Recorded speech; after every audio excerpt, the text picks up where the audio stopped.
Gridiron West.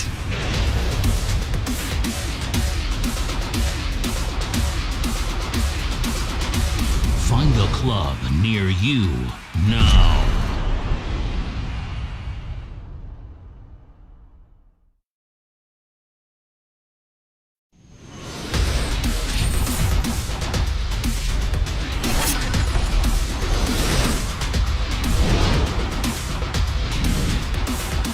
Gridiron West.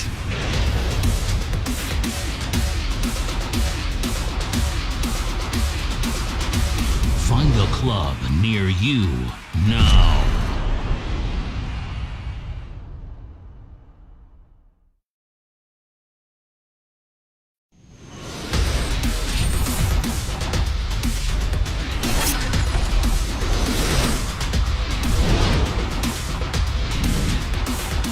Gridiron West.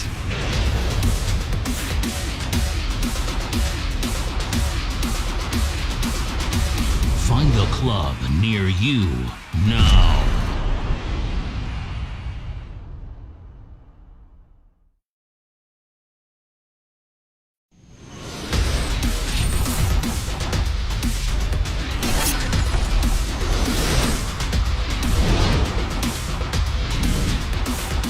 Gridiron West.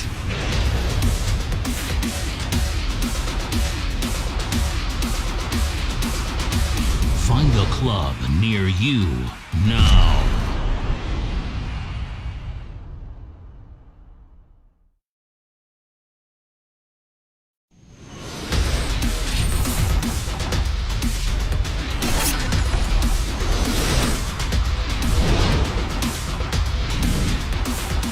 Gridiron West.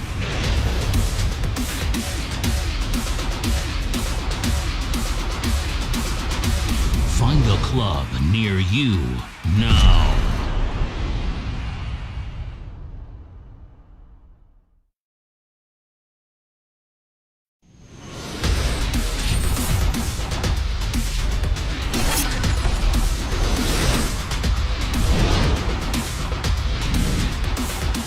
Gridiron West.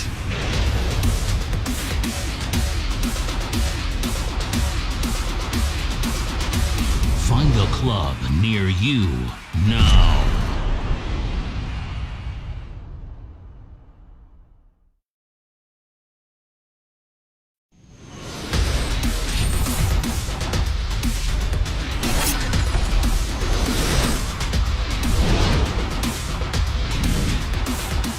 Gridiron West.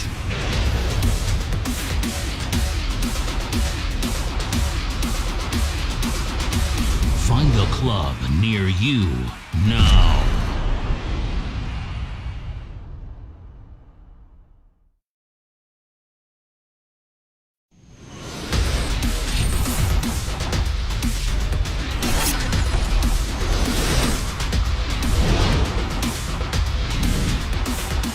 Gridiron West.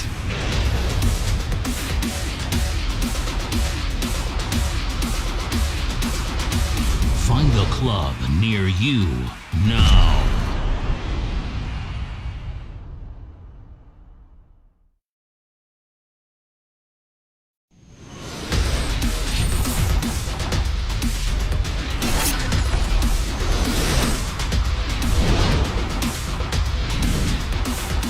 Gridiron West.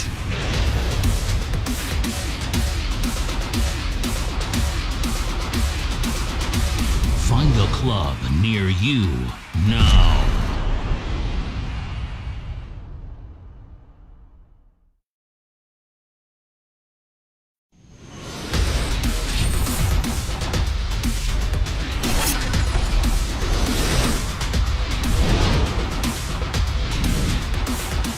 Gridiron West.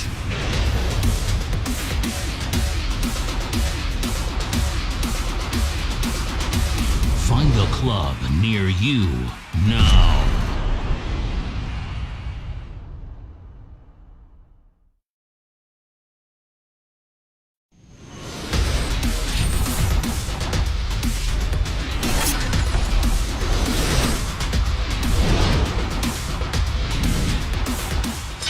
Gridiron West.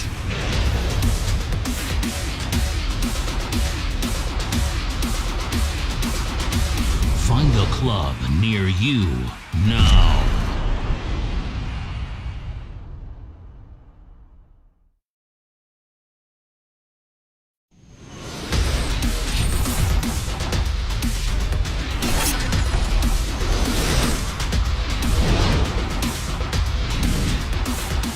Gridiron West.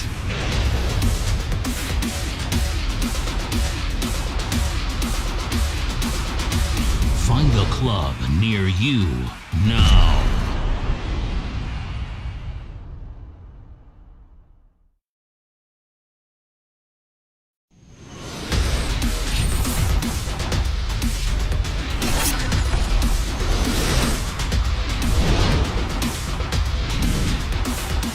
Gridiron West.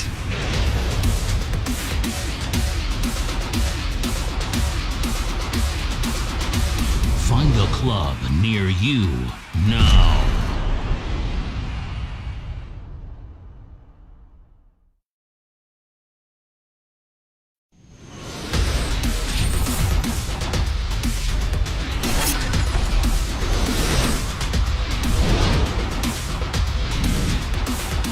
Gridiron West.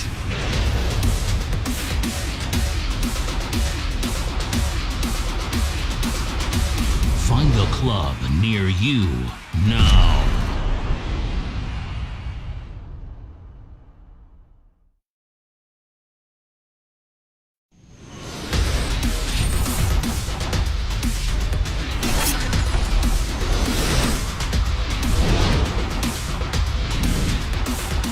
Gridiron West.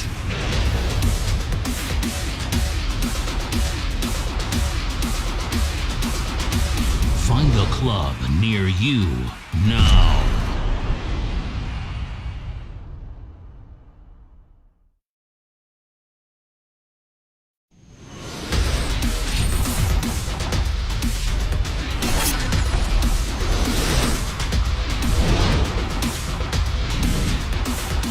Gridiron West.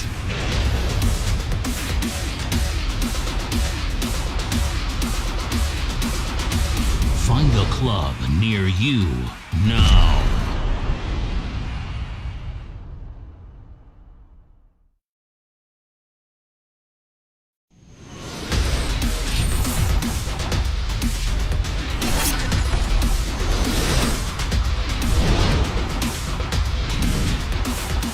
Gridiron West.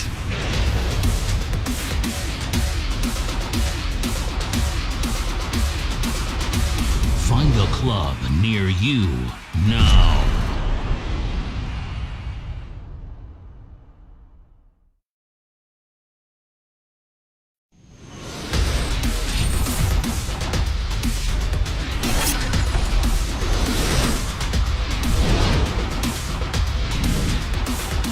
Gridiron West.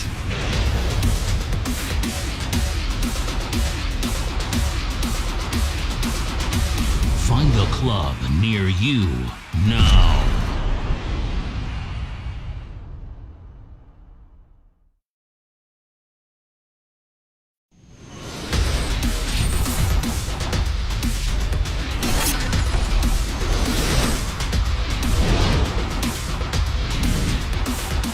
Gridiron West.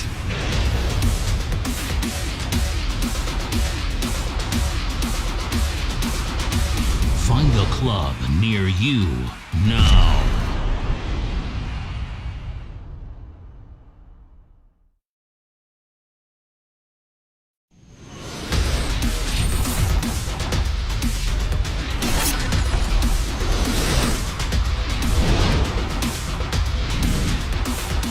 Gridiron West.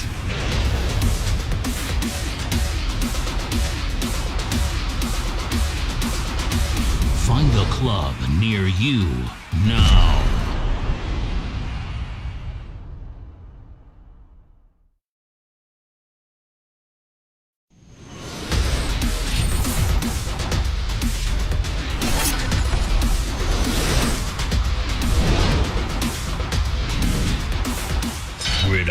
West.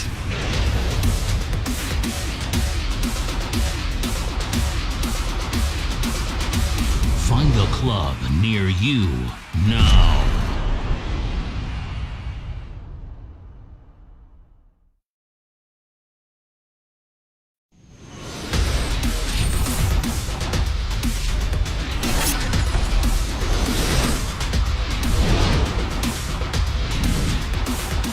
Gridiron West.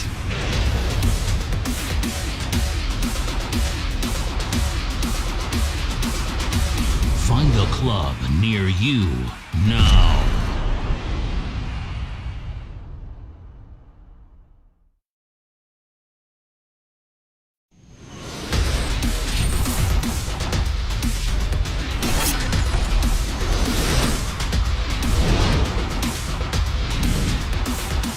Gridiron West.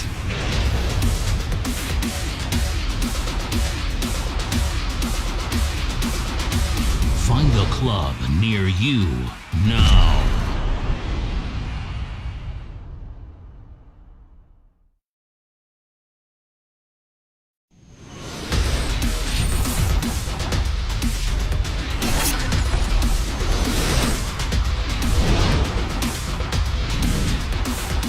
Gridiron West.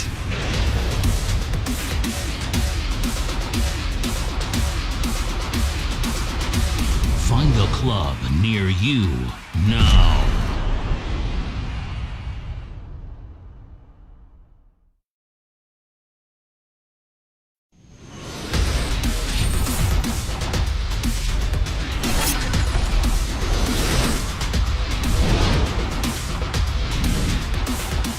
Gridiron West.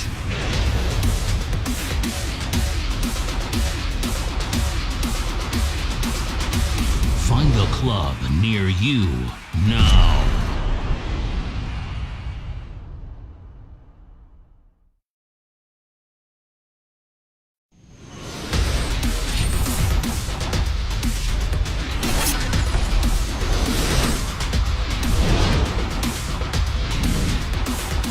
Gridiron West.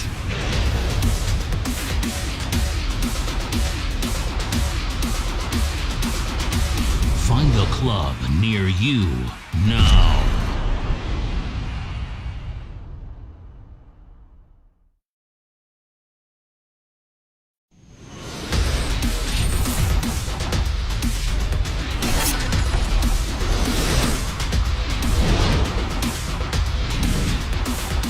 Gridiron West.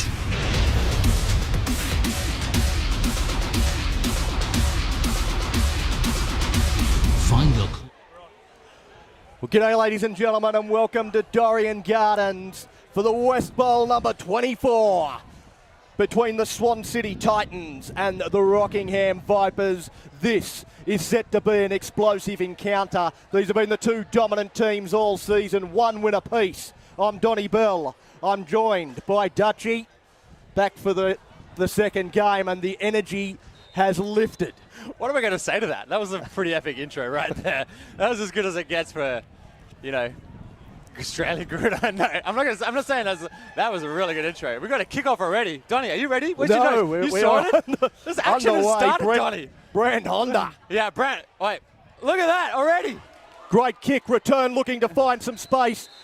The defence of the Titans tested straight away. If for whatever reason you're a very loyal Gridiron West fan and you've watched juniors, you've watched women's, now you're in the big show. This is as good as it gets, as physical as it gets.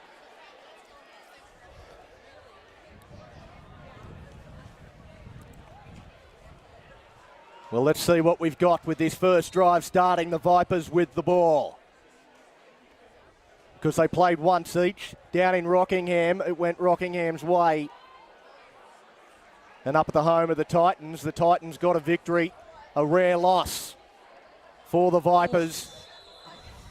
And some good defence to start. Not allowing too much there, 2 yards, maybe 3. I don't think we're going to see too much of a running back. It's just, it's so hard to be a running back in this league. You look at the defensive front of the Titans, they're big, physical, muscular men. destroying you. You just can't take those kind of hits. I think we're going to see a passing game as the game wears on. So again, they go for the run option. Or I should just shut my Through mouth. Shelford. Teodia. So 2 plays, 2 runs. You know, the Vipers, though, like, this is really a game between the young upstarts of the league, the Titans. They came in as an expansion. They grabbed a bunch of players from every team, plus recruited super well, and they're instantly contenders. These are the upstarts versus the old guard of the Rockingham Vipers. And again, wasting no time, the Vipers, but not able to get the yardage they need. They didn't need too much, and that looks like it's going to be 4th down and short of the mark.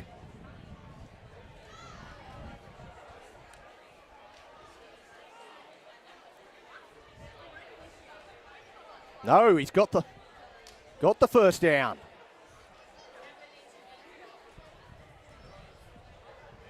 It's a big play there from Vipers. I mean, the defense is fresh. They just got on the field, but late in the game, when you get that 1st down, you got to do it 3, 4 more times. Really grates on you.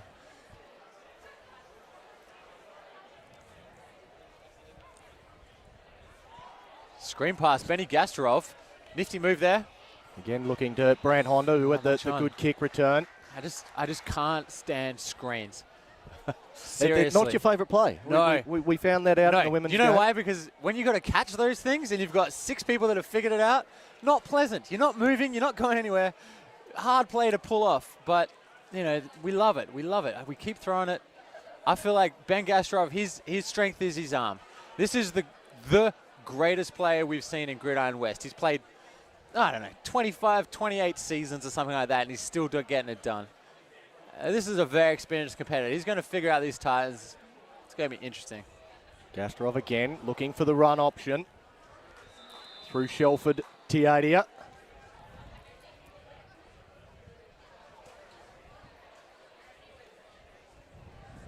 And it's pretty well matched offensive and defensive lines here. You can see size on both. Maybe the Vipers take it a little bit bigger, but you know, that's a very stocky, strong front from the Titans.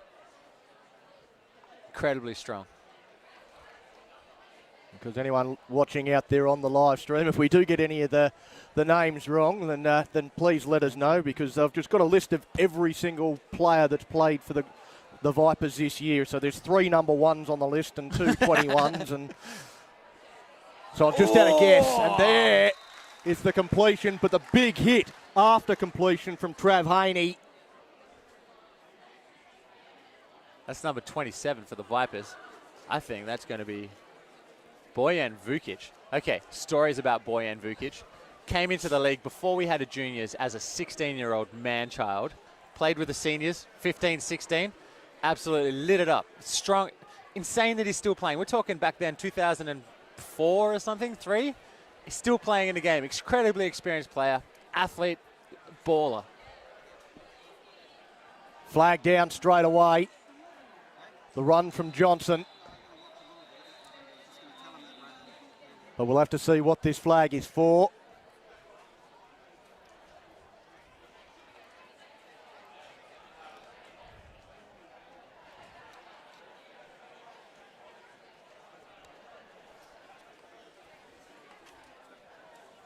This has already got the makings of a great game. This is going to be we could be looking at 2 potential dynasties. Could go either way.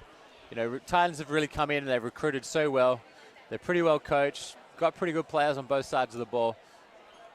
I mean, but the Vipers are probably, I think they're the 2nd most winningest team in Australian history after the great Sydney.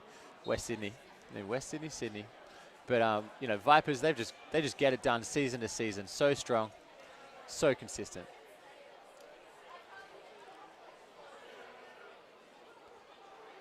And there's a fumble, ball is free. I think the Vipers have got to it first. I feel like the Titans got that. And that is Titans are celebrating, so got to the ball first, but Harbour bridged it. And the Titans pounce on it. Dive in low, and they get the recovery. Sheesh. I mean, when you got to march off the field, 11 guys marching off the field, you're supposed to be doing your job moving forward, and then you got to get off and let your defense get on. That's not a good feeling. Well, clearly trying to establish the running game early in this one, the Vipers. But it's the Titans' defence getting the job done.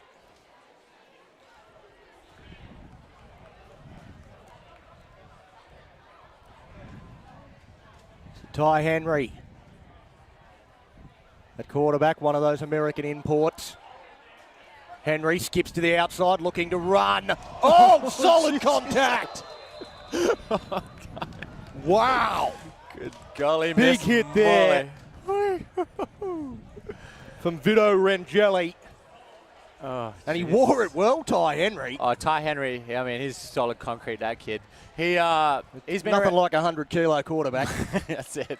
Yeah, he came into the league. I think he was playing linebacker for the first few years, and he switched to for the Curtin Saints. He switched to quarterback for the Swan City Titans, and he's still a linebacker. He looks like a linebacker. He feels like a linebacker. He is a linebacker that could just happen to sling it.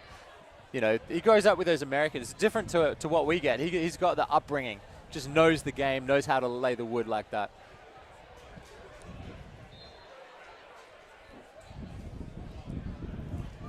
Because almost forgotten was that there was a flag on that play.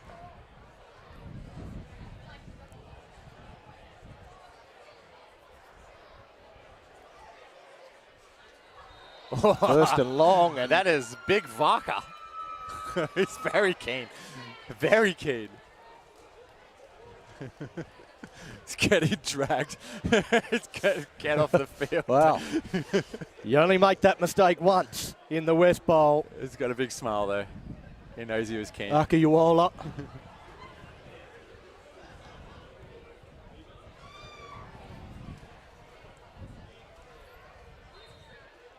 Big Varka. He's a very experienced player too. He'll be back on the field. You can't play football without Varka on the field. Again, there's that nervous movement here. Oh man.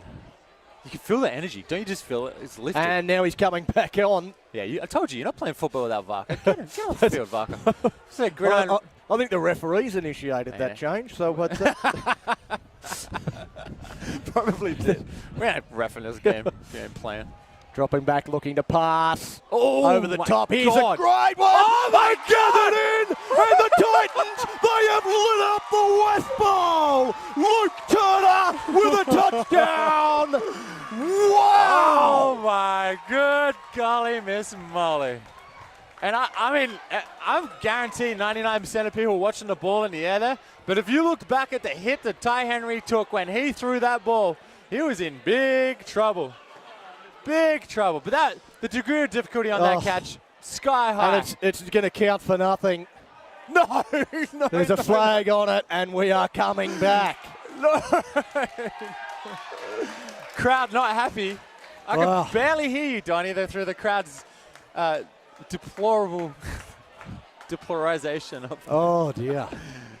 Oh, dear. That is insane. That's Well, it comes back a long, long way, and that is a tragedy. That was a great play. Got it away just in time as he got levelled. absolutely Caught on the fingertips, Yeah, and it all counts for nothing. I mean, fingertips is one thing, all right? Practice that a lot. The key to the difficulty of that catch was the ball coming directly over your head. You can't lean back, run forward, make your bread basket, and get the ball land. That is a really hard catch, and that poor kid, he's gonna be thinking about that a long time.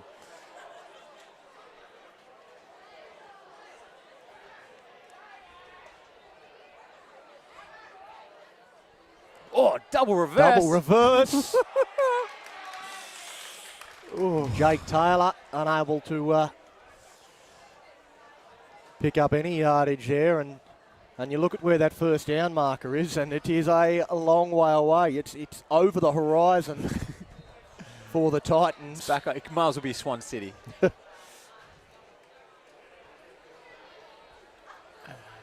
They do have big playability. I mean, we saw that just before. Big playability, it can happen. Ty can sling it. Receivers can catch it. I mean, I don't think at this level they're going to really psychologically break.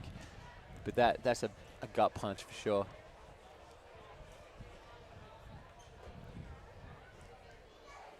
Well, there would have been a huge way to start this game.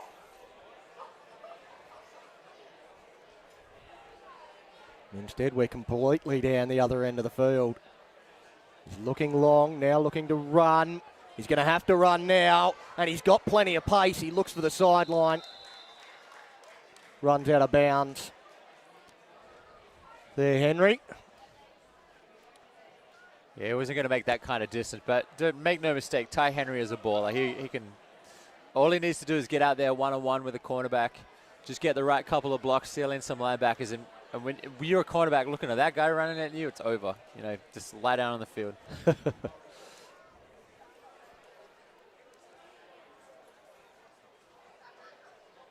Well, there's been a thoroughly entertaining start to West Bowl 24. So far, though, we are locked at 0-0.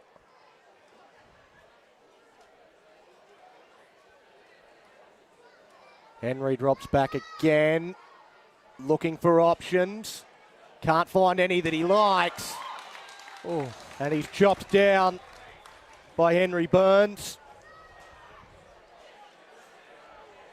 That is a solid Vipers defense. I mean, they're known for solid defense. There was a period of time in the league you just didn't want to play the Vipers. That period has been 20 years.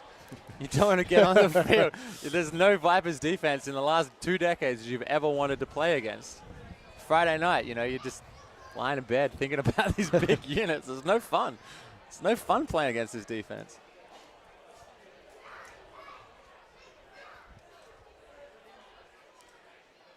It's sucking the fun out of football for 20 years.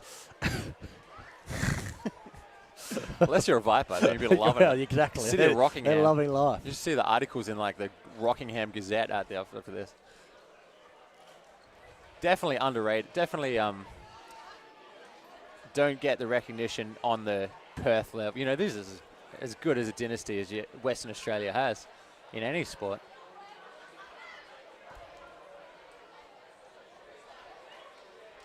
Look at that. Look at that defensive front. Jeez. Well, what's happened here? We've got a first down.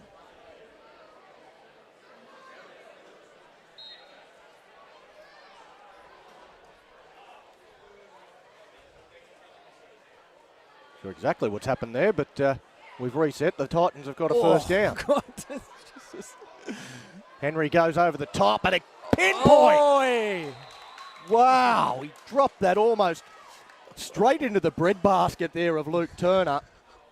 Unfortunately, he wasn't able to gather it in, but there were Vipers everywhere, and somehow hits the only Titan in amongst that pack. And, I mean, that is big kahunas, Luke Turner. Just to run through that defense and be able to try and catch that, even to give it a threat. So the rule is if you touch the ball, or, you know, it's the ball getting in your neighborhood, you're going to have people just converging on you. They read the play from the lineman stage. They know it's going to be a pass play. When you're a receiver running that route, you know it's not going to be pretty.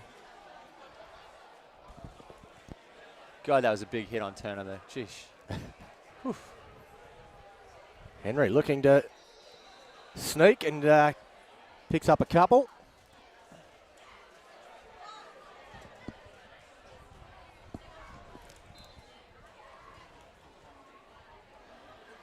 So now perhaps just looking for that short yardage completion on third down makes it a little bit easier.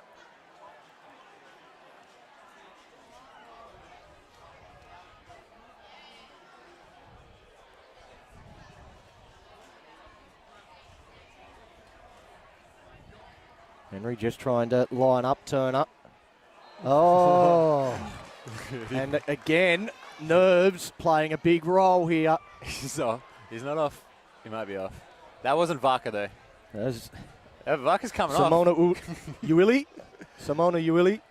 That time Okay. jumping the gun and... I mean, that's just undisciplined play. Titans, they went from, you know, semi-hole, not like burial hole, but semi-hole to like right on that first down marker. And again, looking for that quarterback sneak. It was read by the Vipers. You saw them shift in. They knew it was coming as soon as he started sneaking up. That's going to move the chains. It is going to be a first down anyway, even though they were able to read the play.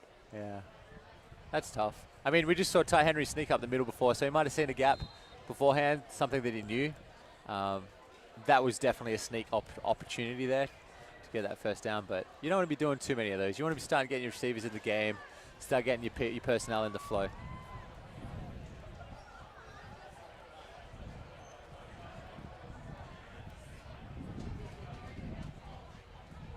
Henry again, a key focal point. Oh. Flags, flags, flags. They are a-flying. Before the snap.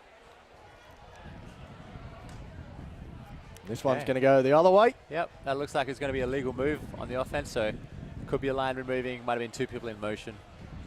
It's only 5 yards. I mean, it's not the end of the world, but it's just one of those things that's irritating. You got to get back in a huddle, find another play out of your playbook, you know. Kind of annoying.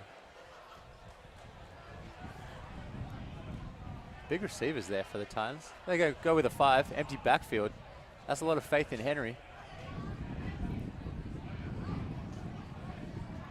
Henry again's going to run. I don't know. I don't know about this. I don't know about that strategy. And again, big contact. Sheesh. Talea Bragovitz comes up with the tackle.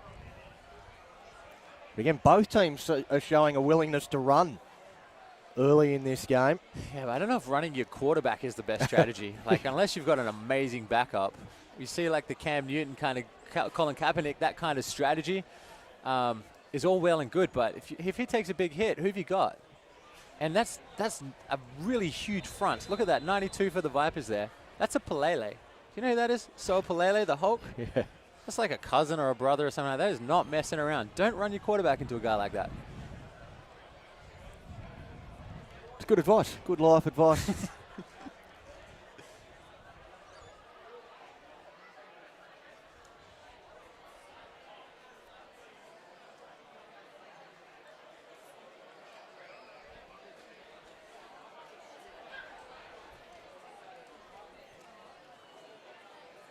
I did get that 5 yards from that run play, so it'll be 2nd and 10 after the timeout. That's an interesting timeout. I mean, it's not really, you're not managing the clock with that timeout. That's just we need to talk about things timeout. Travis Haney over here remonstrating with the officials. He's obviously not happy about something that's happening out here on the field.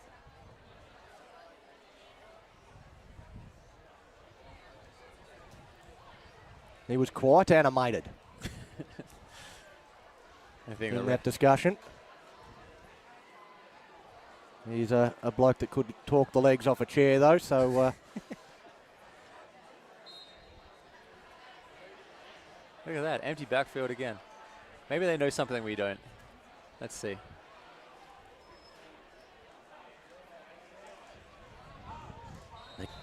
Again, movement, and the dancing man, Denzel Purnell. He knows it's going in their favour. He knows it was them that jumped. He's out there. He's doing the robot. I called with him earlier on today in the under-19s clash, and he said he was going to dance for us. And there's the evidence. Yeah, but you could wait for a touchdown or an intercept. You know, come on. That was a lot of dance moves for a penalty. For a 5-yard penalty. He's lacking the sunshine, that's for sure. Now Trav goes the short option, and it is Jake Taylor. Whoa, runs over the top of one. Luis. Before he heads out of bounds. Jake Taylor. Who do you run over? Could you see? Glenford Vassell. Oh, man. Update that guy's Wikipedia page. You're in big trouble. Sheesh. Luke Taylor. No, Turner. Jake Taylor. Jake Taylor. Sheesh. That's downhill. So, okay, so that's, you know how I was ragging on a screen before? That's a screen done well. Ty Henry sucks all the players in, drops it over the top, gives that guy an opportunity to run downhill. This time it's not an empty backfield. He does have one back there with him. on third down. Maybe looking to give him a little extra time.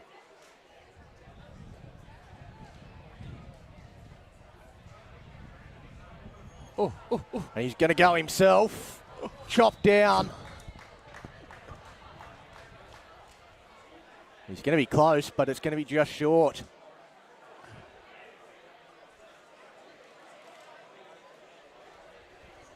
Where's the ball? With the ref. So fourth and Jeez, that's 1 yard. not much at all. Oh. It's gonna just fall over the line, surely. Let's see what if the Vipers stack it. Well, they'll probably try and stack the middle to prevent that quarterback sneak if they see that coming. But if you pass over the top, you could blade this game right open. That's what they do. It could be the double bluff. It's not. They are just trying to not sneak. made it. He's not going to get there. And Vipers will come up with the football. That's the big defensive play. They knew it was coming, and they were able to stop it. I mean, that's why they're top of the mountain, Vipers. If you start, what was that? Length of the ball, maybe maximum, and they could just get in there and crush him. He's been running on him 7 yards every time, and they just got it done when it mattered. Going to get the ball at tremendous field position. Well, I just thought the way that they set up defensively, they knew that it was coming. And perhaps the old double bluff might have been the better way to go. Yeah. As you said, just go for the pass over the top and could have found some open men instead.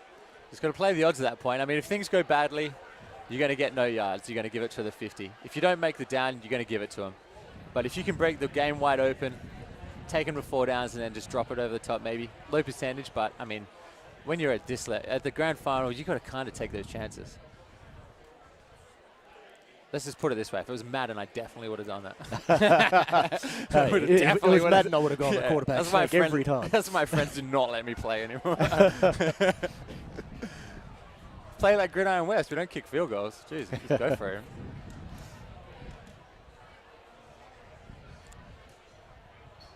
Now the Vipers.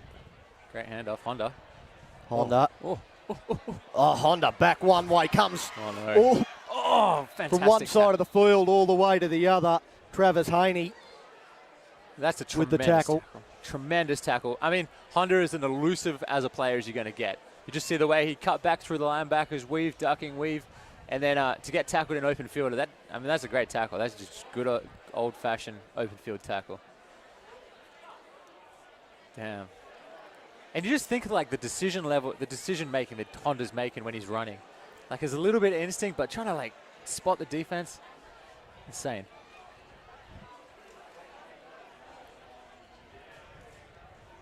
So again, going the run. Oh no. Jeez, the knee just sort of bent the wrong way there. It looks like he's going to get up okay, but as a bloke that's had 2 knee reconstructions, that didn't look all that comfortable.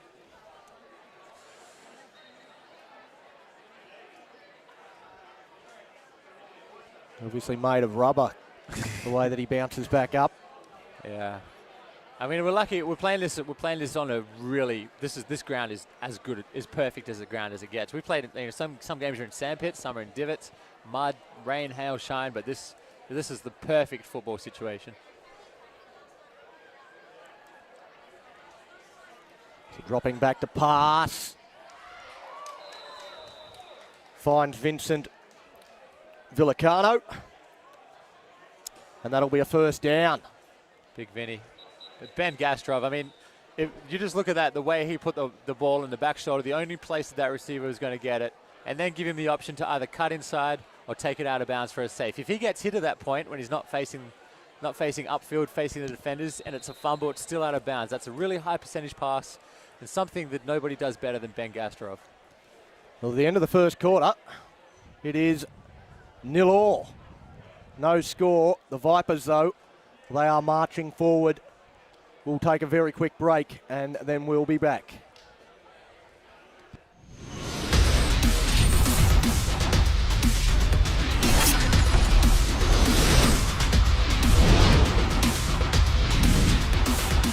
Gridiron West.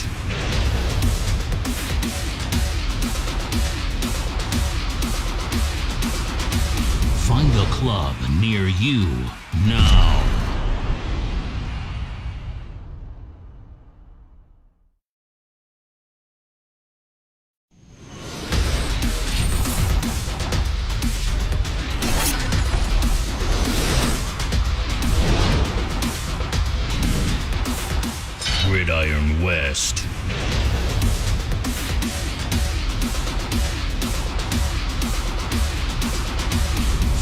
club near you now.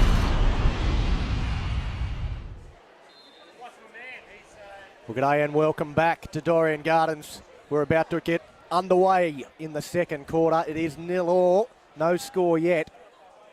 Dutchy, what are the keys to opening up this game? Well, there's two very different football teams on the field here. You just look at the ability of the Vipers there to break out and, oh, jeez, another big hit. Haney. Jeez.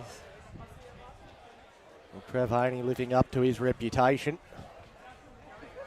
He's an enforcer. It's self-proclaimed reputation, but all the same. Well, he's coming in from safety there. You know, the safety, that's really there to sweep in the positions, try and look for interceptions, and possibly help on a run support. But he's coming from the middle of the field to lay the wood. Man, he could have really hurt the dude. That's running downhill.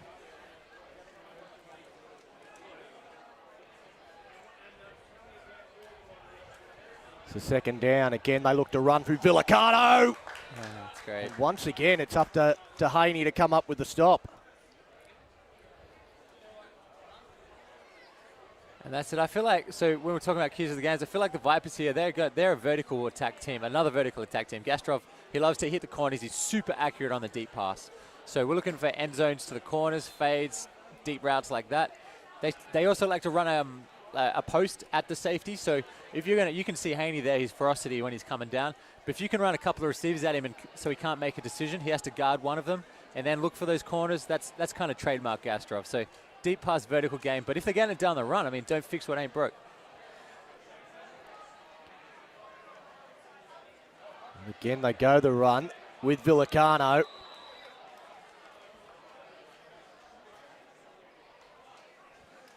The low tackle there from Lake Rosiello. That's it. That was a good tackle. Lake's a veteran from Victoria. He is the heart Geelong and soul Buccaneer. of the Titans. Yeah, that's it.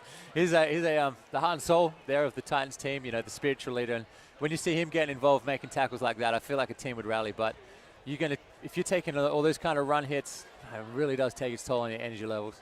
Well, you talk about them being a vertical team, but by establishing this run game, it may open up space for them to go vertical later on. Or in contrast, they might not need to if they just keep moving the chains. And yeah. You only need 4 yards. You know, 4 yards, 4 yards, 4 yards. That's going to get it done. And that is an old school. When we talk about Ben Gastrov, when we talk about Coach Hondo, we're talking old school football tactics. You know, they've got the best of the new school, the best of the old school. If you're just gonna lead block, start crashing that defense. If it works, you don't need to pull out anything fancy. You're not running those like screen plays.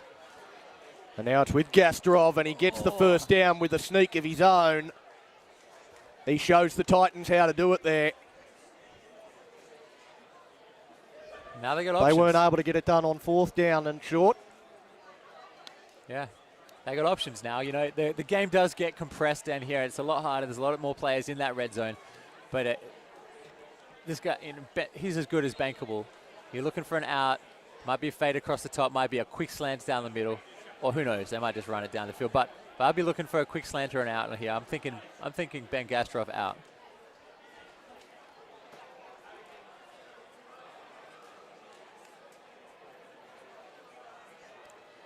Again, they go the run. Villicano, he finds some space. Oh, wow. Threads his way through. Wow. Rosiello can't come up with the tackle on that occasion. And we have the first touchdown. Oh, man. Vincent Villicano. V squared getting it done. Sheesh. He ran a long way on that drive. Let's bring up the stats. who are we kidding? But he ran a long way on that drive, and that's zigging, zagging, straight up the middle, north-south. He didn't really mess around on the outside. He just went straight up.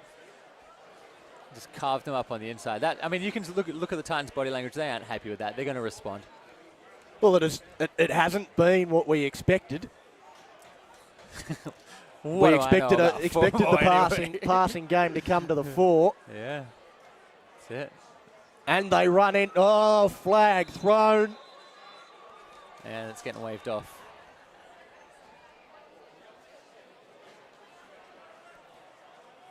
Was holding. Honda denied. the 2-point conversion.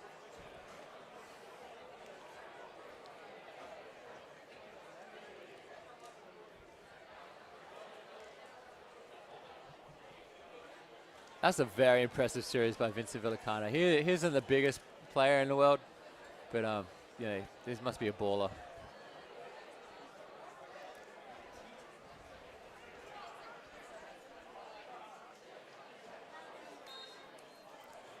With the penalty there, a bit of a change in strategy.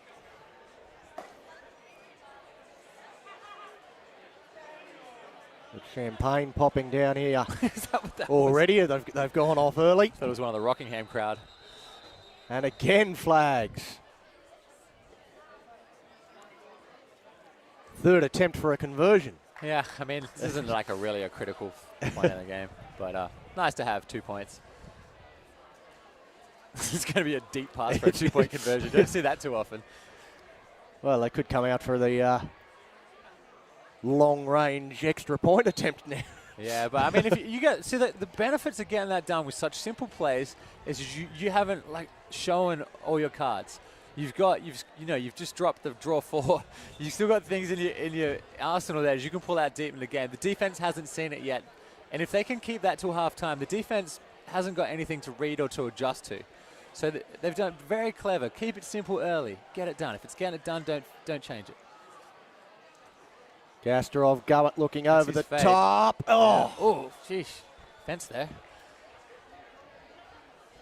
well, that was exactly what you were talking about earlier with the ball coming directly over your shoulder. You're not sure exactly where it's going to land. Yeah. Very difficult to take. That's true. And he was swarmed by defensive backs there. There was guys all over that. And I mean, that's what I was talking about before. That was that Ben Gastrov defensive trademark. You know, he loves the fades. He's very accurate on it. He can thread the needle in amongst players, but you don't really need to show that on a 2-point conversion.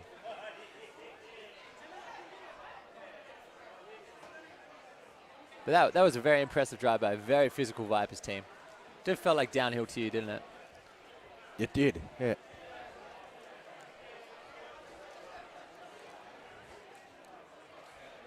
Ali Nagama. Back to return.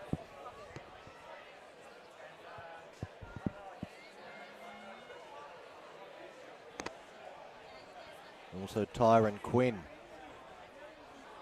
The two returners back for the Titans. I'd keep that away from Goes Tyron down to Quinn. Nagama. Oh no. Ends up with Quinn. Yeah, Quinn, yes. He's got some pace. He beats one. So a good kick return from Tyron Quinn. Oh. It was, they did try to kick it to Nagama, but it just got a little bit too much on it and went over his head, and Quinn ends up with it. Yeah, did well to keep that out of the end zone, actually. That was a little, like, it just kind of bounced at his feet, and as we said before, they can be quite unpredictable. To get 40 yards out of that, that's phenomenal. What an athlete. Just kick it out of the end zone.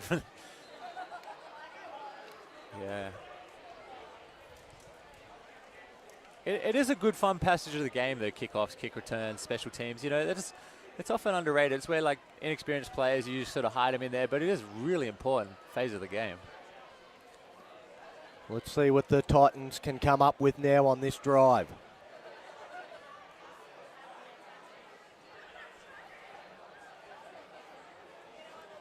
Again, no one back with Henry, and oh man.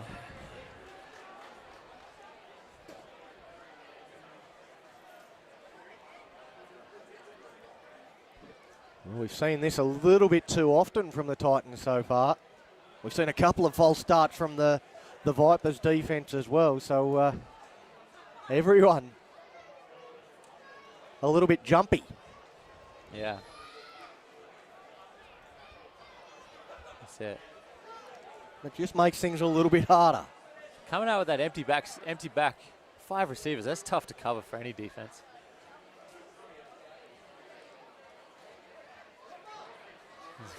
Again, just looking to run. Travis Haney didn't even move then. He didn't even take his first step. He just stood down and watched it. He kind of knew what's going to happen. Yeah. Don't know why you'd do that, but Empty back. That's the flexibility you get with an insane quarterback like Ty Henry, an insanely physical quarterback. You can run 5 receivers, force those linebackers to get out on the slot receivers, opens up the inside of the field and maybe carve them up. That could be their strategy.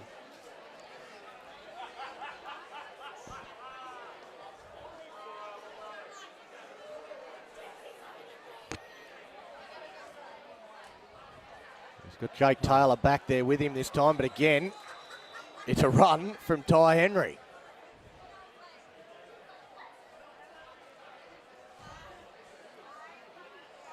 The 3rd down.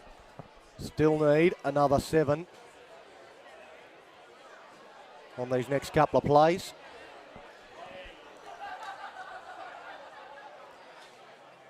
And like the Vipers, they haven't delved too deeply into their playbook. No, that's it. Keeping it simple, but unlike the Vipers, I don't know if it's really working out for the Titans. No, not quite as well so far. He's got Taylor moving. Oh, Now Taylor. looking to the outside, going long. Taylor, he's a big body, and he takes the grab. Jake Taylor! Oh, points downfield. Taylor. Now there's a flag on the there's play. A flag. Oh no! So Got to again, be kidding big me. play. That's like No, they're marching Pulled it. down there, so it's good reffing. waved off. So there's the big play for Jake Taylor. That's what we've been waiting for. And the Titans And that are was off and running. that was an insane play. Ty Henry, you saw. So he called out Taylor. He got him onto the line. Watch what the defense adjusted to when they added that man. No one really moved. That means the Vipers are playing a zone or they're sticking to their assignments. Wasn't covered man. Knew he had a man deep. So he got back there. Cornerbacks kind of dropped into their zones, threw it into the gap, and that's a huge catch. And I mean, Henry did most of the thinking on that. Taylor did the physicality, went up, grabbed it amongst people, and dragged it down. But that is a huge play. Well, the best opportunity so far of the night for the Titans.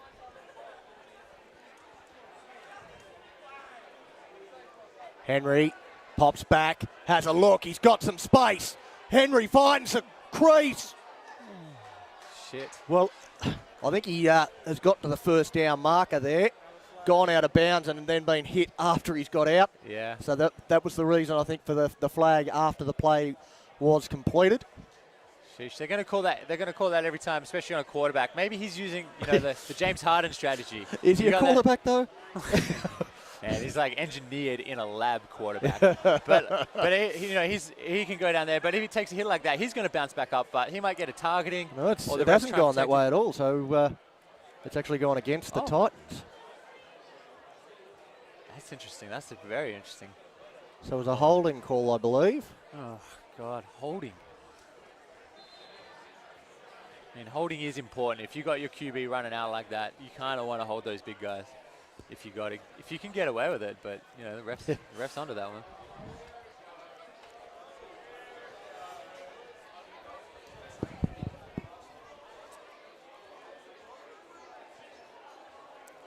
Well, this time they've gone the other way. Brought Taylor up to join Henry.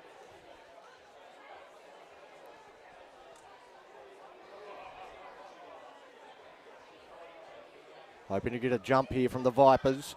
Gets it. And gets it. That was a great call. He doesn't just look like Tony Romo. He calls a game like Tony Romo. That was look at him, he's happy as that takes a celebratory water drink. That was all me. Yep. Oh, man. Smart play, Ty Henry. He knows the rules. He knows what he needs. Hard count.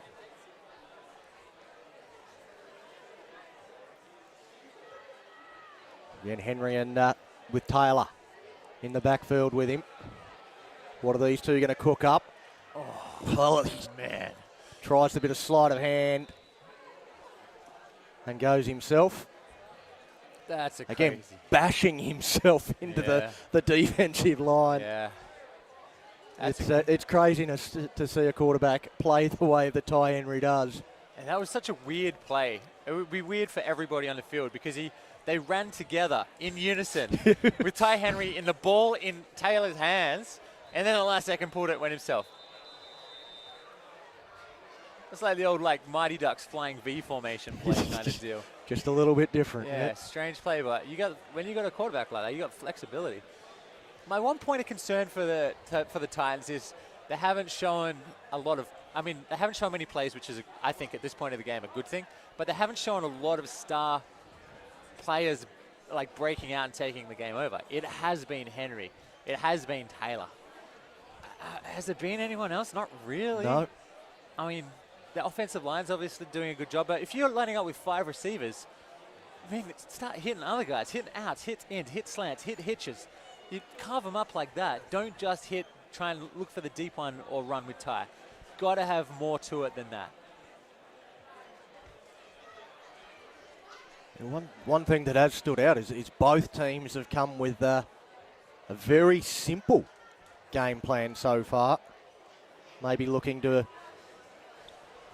get the defence to do something that they want them to do and change things up later on in the game.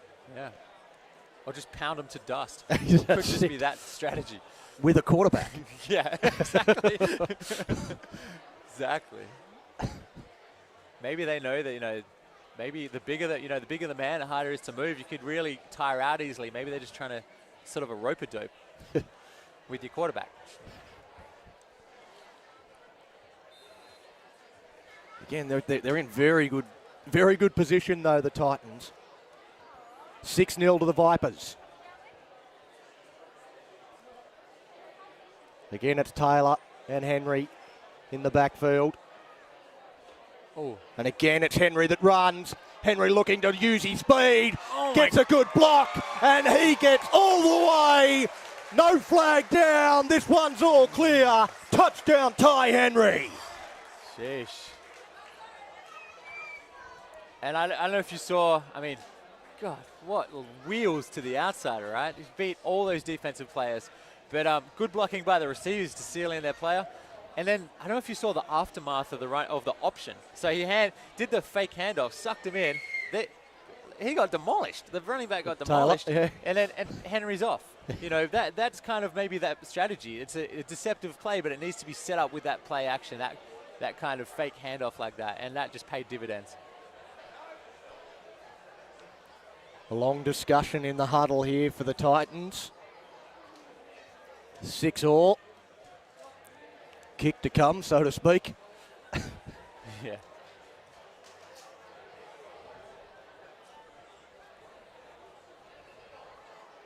Henry dropping back. Looking to pass, goes over the top. No! Oh! Decline. Well, that's a fantastic catch, but didn't get both feet down. Jesus, was that Haney? That was Haney. Haney. Surely it was Haney. I think it was Turner. That was Turner. A great grab. You don't see that anywhere outside the NFL. To be able to catch in the end zone, plant your toes and do the tippy toe, twinkle toes catch. Come on, ref, just pay that. Just pay that for all the people that paid to get into the stands. Well, yeah. we've got action replays as well to see if they came up with the right decision. I'm sure there'll be some on the feed letting us know whether he did get both feet down before he went out. But in any case, it's not going to count for much because it is 6 points apiece. We are locked up here at the West Bowl. That was awesome. Awesome. Zach Samaglia about to get us back underway. All right, I'll be kicking it away from Honda. Don't like either options. Well, Honda or Villicano, they're both. Pick your poison there, hey? Just kick it out of here. Just squib. Honda. They go to Honda.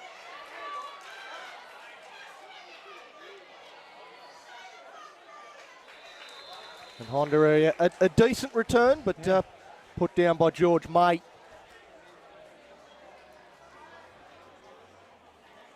Well, we got a replay here. Let's have a look at that catch again.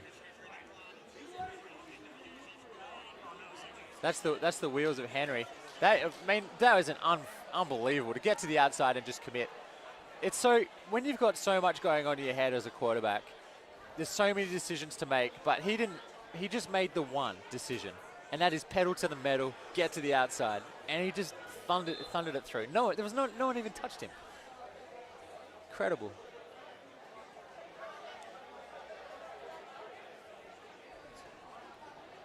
All right, we're going to replay the tippy-toe catch. Oh, man, I'm calling 2-point conversion. Yeah. Not to override the refs, but... We'll have to put that on a bigger screen and have another look at that. Yeah. Geez, some solid contact on Villicano there. Times have come alive. Don't you just feel like there's just an electricity that they didn't have in the first quarter? Vinny Mayolo it was with the big stop, solid hit. 6-0. This is do not change don't go anywhere. The channel. Let's close all those other tabs. Get this running nicely. Close that eBay auction. You don't need that pet of neon glasses.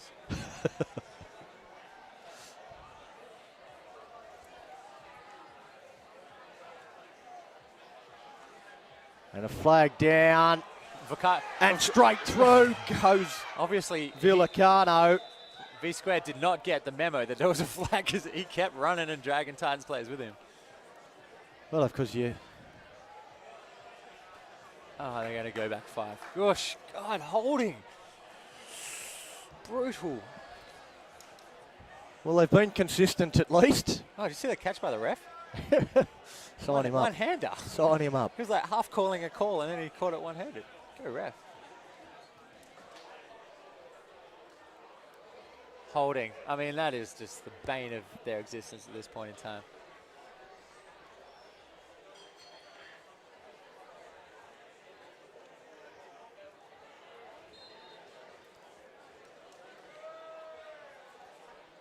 It's a second down.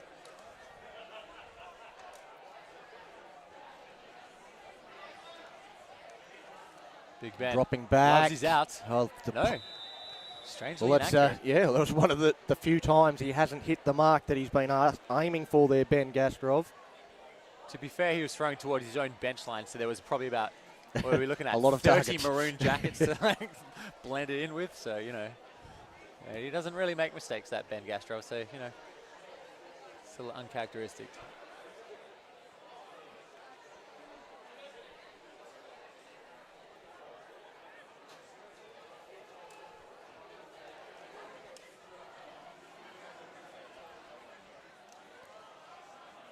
Going long, well, that's not going to catch up with anyone.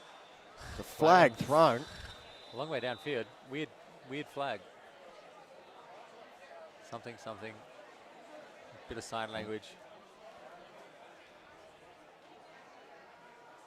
He might have impeded the pass for his progress down the field.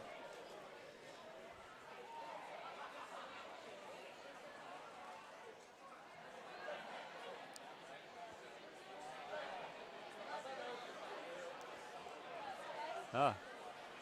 Penalties. Interesting. The penalty declined, was it? Yeah.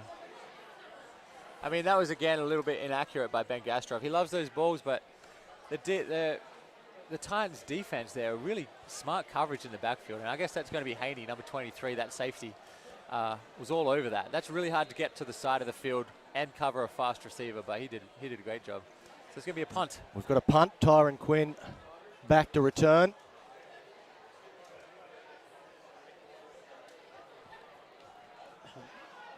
He's got plenty of height on that. Quinn has put it down. Is able to recover. Then steps out of a couple. He's going backwards. Well, there was some entertainment there. You know what? That guy. He was reliving Christmas from like the age of 2 through to 24 because that was like seriously close to death. Life flashed before his eyes. You drop a pass. Did you see who was that? I couldn't see who that Viper special teams that was coming down the field, but he was flying. Bullet, straight line, unblocked. Then you drop the pass. He's just lucky he got that Yeah. little side hop. Then that was insane. That was an insanely dangerous situation. Samuel from the Vipers was slow back to his feet. Oh.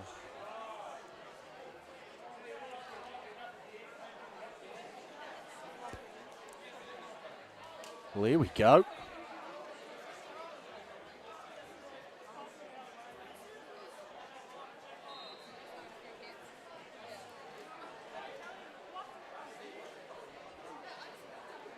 So the Titans start with this one a long way back.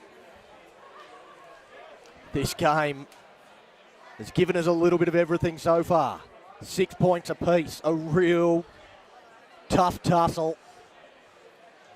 Vipers, very sparse defensive front. They go the run option through Taylor. Oh, man. Taylor hit hard, driven back.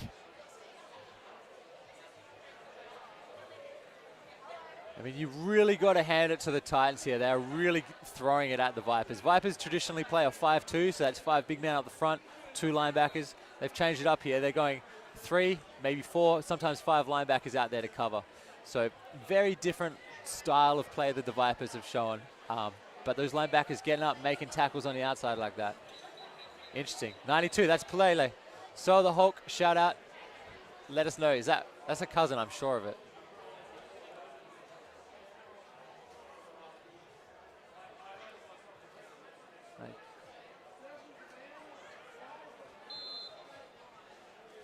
Okay. Game on. And we are back underway, second down. There's that. Look at that 15. They've made Yep. adjustments this time.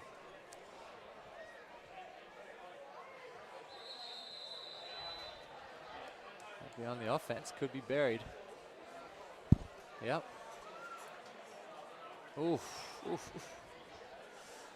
Very deep. Of course, the run from Taylor on the last play was to just try and give them a little bit of extra room, but that 5-yard penalty certainly pushes them right back and puts a bit of pressure on them. If the Vipers can get through, and again, they run the same play. Henry, well, it's not there for him. He steps to the other side. He finds an open man. Oh. Well, that's clever play from Henry. We do have a flag down.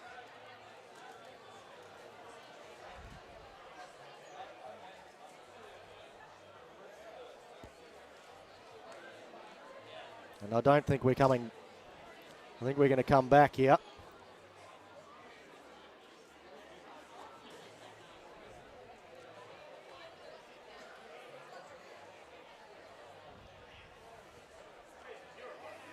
I mean, that's the benefit of having 5 receivers out there, is that you really, once you motion that man up onto the line, somebody's got to come up and cover him. You can analyze what the defense doing. If all those 5 run downfield and take off, there's a lot of real estate to choose from. If Henry takes off, defense has got to come up and onto that, and that leaves some gaps. Well, they do get the first down. Penalty declined. I think it was Ali Nagama with the reception there after some clever play from Ty Henry. Henry again drops back. He's looking for long options. He can't find what he wants. Eventually gets rid of it. And Jake Taylor runs into the perfect bit of space. Ty Henry is a magician, an absolute magician. Out of the hat sidearm. Phillip Rivers would have been proud. Oh my goodness. Well, there were so many times on that one play where you thought it was going to break down, where it was it had all gone pear-shaped, and then suddenly he just pulls that rabbit out of the hat. Oh my goodness. Oh my goodness. And all of a sudden Jake Taylor has a cute fluffy bunny right on his chest. What you're seeing is 2 teams at the pinnacle here. This is the longest that they could have had to prep. I know that sounds obvious, but this is the last game of the season. All that training, all that rapport between a quarterback and a receiver. When a play breaks down, the receiver knows what he's got to do. Quarterback knows where he's going to go. He's been chased by 5 guys. His athleticism got it done. But that's a designed part of the plan. Receiver is in the right place, right time. Quarterback knew he had his reliable receiver there. Just hit him on the money, and they're getting 20 yards out of that. Insane. God, I mean, chasing Ty Henry around as a lineman, that's no fun either, really, is No. it? These poor interior linemen, these are big dudes. That is definite downside to having huge linemen is they got to chase around a quarterback. One thing about the Titans, they seem to have plenty of athleticism available at their disposal. Henry again drops back. Again being pursued. This time they're able to get hold of him. Flags everywhere. Oh, there's a lot of flags. It was Uili, who's tasked with trying to pursue Ty Henry, and that time he catches up with him. We haven't been able to say that too often tonight. It must be said that the Vipers probably the better in the first quarter, but I think the Titans in this second quarter have been the better team. Absolutely. I feel like obviously the touchdown injected a bit of life, but I like that little Twinkle Toes catch. I feel like they went back, they kind of felt like they got robbed. I feel like they did too. They had a huddle, and I feel like there's been energy since that point. And, you know, that's kind of what turns the tide in sports. A flashy play like, you know, Sean Camp's dunking for a reason. That's demoralizing for the defense, gives your offense a spark. Maybe that's just what their doctor ordered at that point. Well, they're going to march a long way up the field thanks to penalties. Yeah, what? Here the Titans. There was 2 penalties on that play, both against the Vipers. The Vipers just look a little bit stunned. They're playing a really kind of spread out defense here. There's holes everywhere. 3 on this right-hand side. 3 receivers on this right-hand side for the Titans. Henry drops back. He finds some space through the middle and he's off and gone. Henry looks to the sideline. Another big play from this Swan City Titans quarterback. Yeah. I mean, and now he's finally showing a little bit of self-preservation. He could have easily dropped the head and gone through then, but he's, you know, nip it out. He knows he's got 4 downs to punch it in. You know, get someone else involved there, but that was a really big play. And I just think the Vipers' defense is kind of looks like they lost a little bit of energy. Well, now they set up 1st and goal.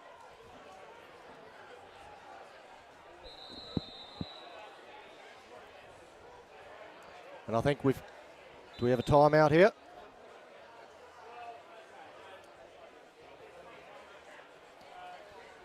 Timeout called as everyone takes just a moment to catch their breath. The Titans deep on the attack, looking to take the lead for the first time in this game. And it's been largely on the back of the work of quarterback Ty Henry. And also the versatility of Jake Taylor. He's having a big influence as well with his athleticism.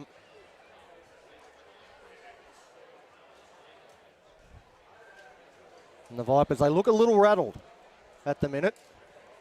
But we know the quality that they possess. Yeah, Big Ben, number 13. I mean, he's close to Tom Brady, as you see. He doesn't care about the scoreboard, doesn't care about fouls, doesn't care about any of that stuff. Just wants to come out, get the ball, and sling it.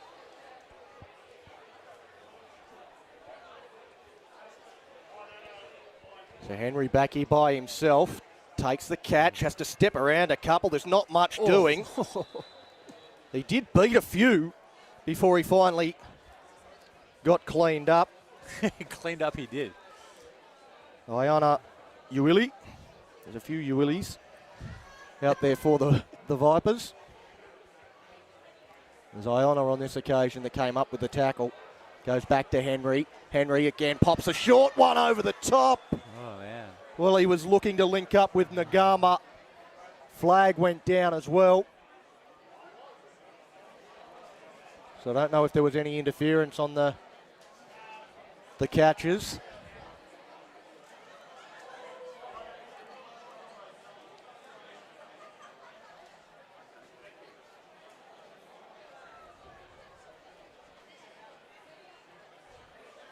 That was certainly something a bit different from the Titans we haven't seen before.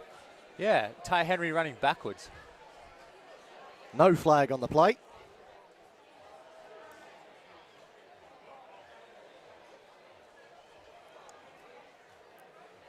Henry's got a couple of, obviously he's got multiple options here, but being a dual threat quarterback, obviously punching it through is one.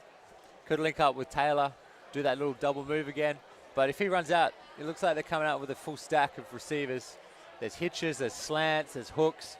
They got single coverage out there. I'll probably look into the outside on and out. Again, looks to go over the top through the middle. That's good old.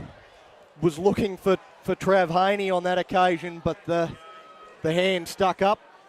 Yep, that was Denzel. That was Denzel Purnell, that import, just got vertical. I mean, he must have been a good 2 feet in the air on that one.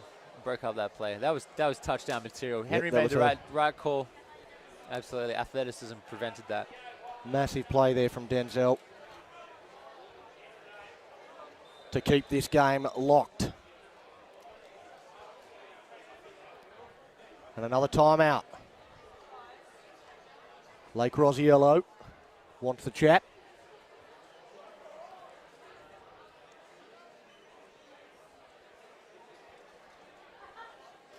So this is a huge play. 4th down. I mean, you're going into the half 6, potentially 8 up. That's a much better feeling than it feels like. I think when the score is tied when you're going at halftime, it feels like it almost like null and void. That whole half was null and void. It's 0-0. I mean, you should think that way anyway. But if you go up with 8 points, just that little buffer, open up the playbook a little bit in the second half. You got nothing to hide at that point. I mean, that is a really good feeling. Always seems good plays this half, though. We've seen good football. This is good quality American football. Rossiello's coming over to have a chat with the referees to confirm something.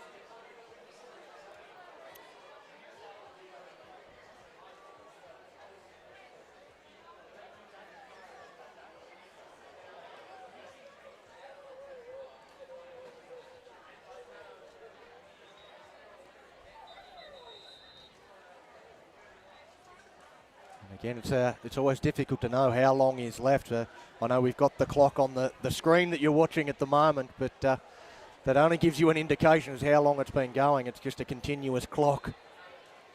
It's not the official game clock. Henry again catches it down low and looking to use those wheels.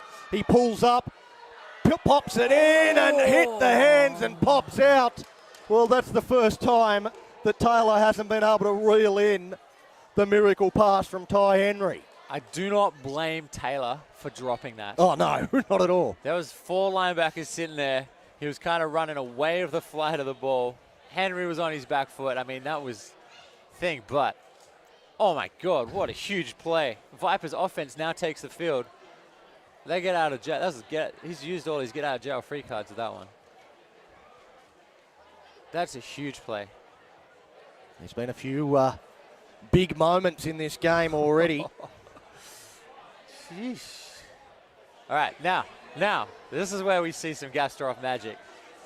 He could, common sense says run out the clock going to the half tide in case something bad happens. I feel like Rockingham football is not based on common sense. They are running here on this first play. The tackle made by Mitchell Kavanagh. Trav Haney got in there late to lend a little bit of pain to Vincent Villicano. Make him think twice about running. And that is the half. Well, what a half. I can't believe it's only 6-all. It feels like there has been so much offense, but the defense has scrambled well and been able to keep the opposition out of the end zone. Both teams have done that very, very well. And we go to half-time of the West Bowl, none the wiser as to who is going to lift that trophy at the end of the night. I would say do not go anywhere. I've got adrenal fatigue just sitting here. Could not imagine what's going on down in those players' minds. They're going to be geeing each other up in the halftime huddle, eating the oranges, getting psyched up. Everything they've got on the tank this second half. This is going to be serious football. I cannot wait for this second half. It is going to be sensational. It is compelling viewing. We'll be back with the second half shortly.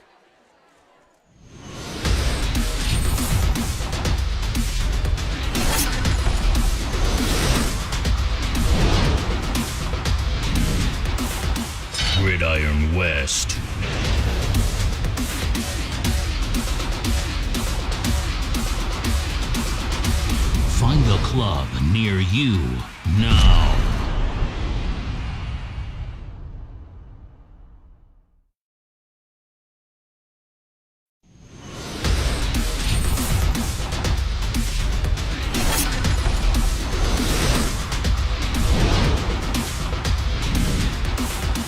Gridiron West.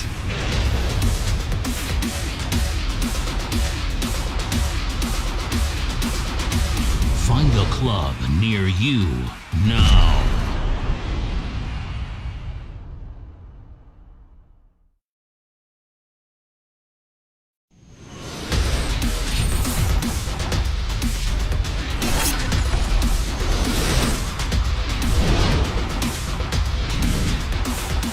Gridiron West.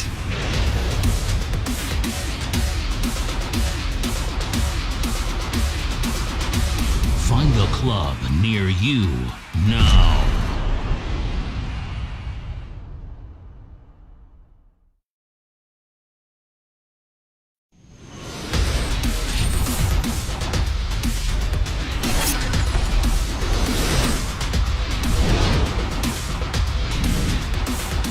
Gridiron West.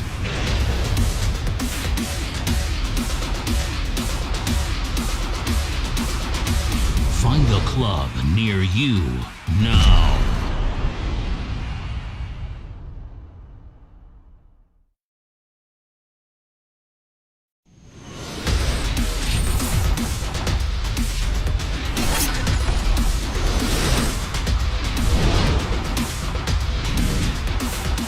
Gridiron West.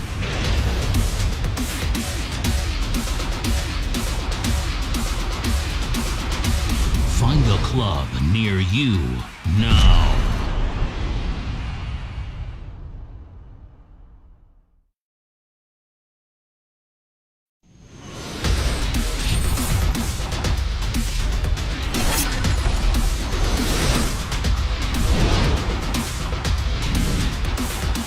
Gridiron West.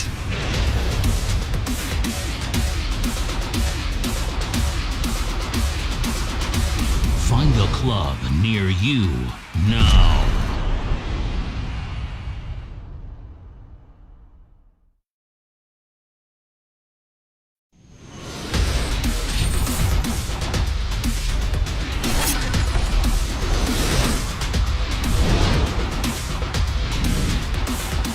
Gridiron West.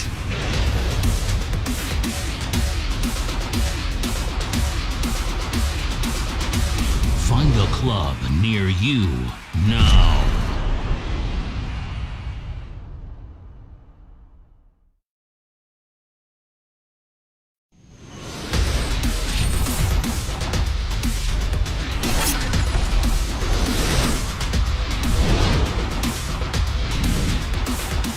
Gridiron West.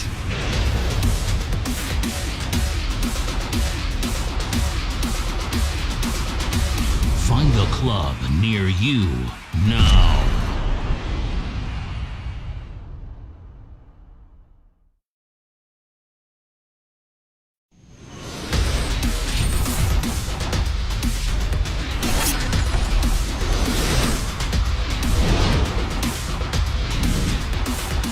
Gridiron West.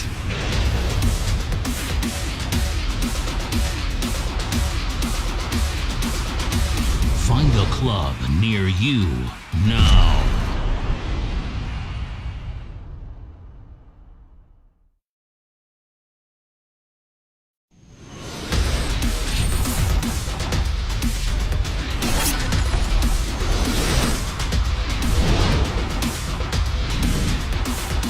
Gridiron West.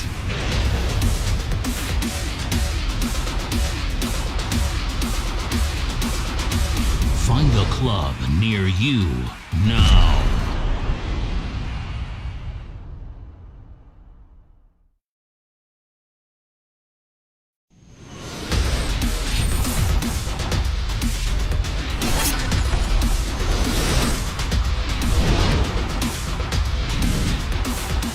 Gridiron West.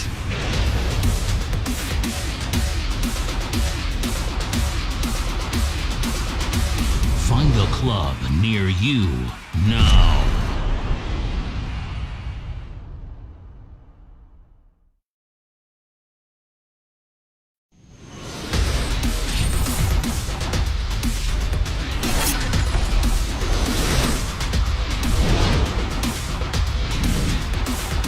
Gridiron West.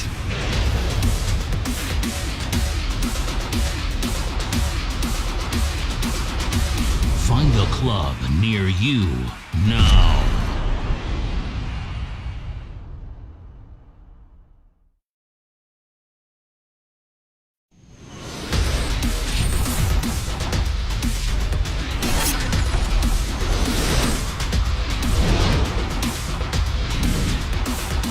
Gridiron West.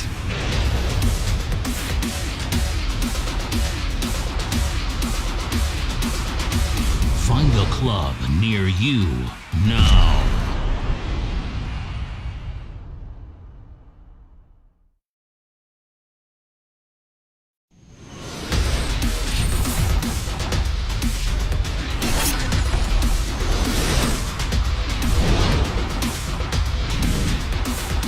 Gridiron West.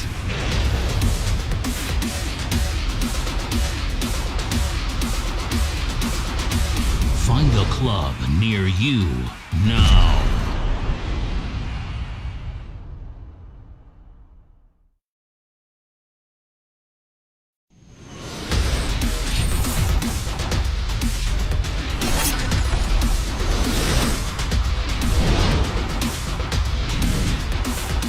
Gridiron West.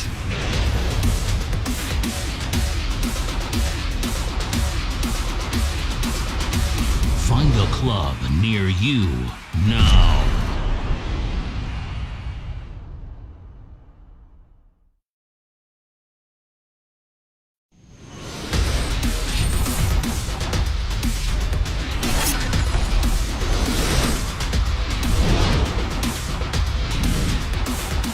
Gridiron West.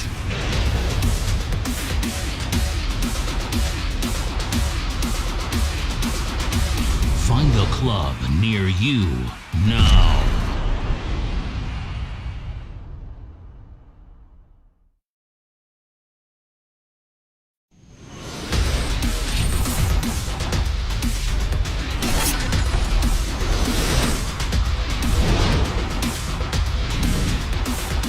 Gridiron West.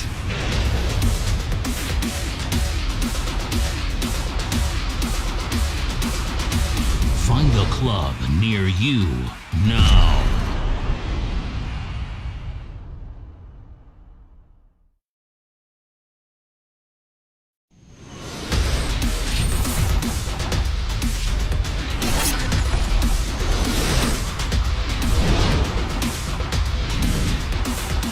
Gridiron West.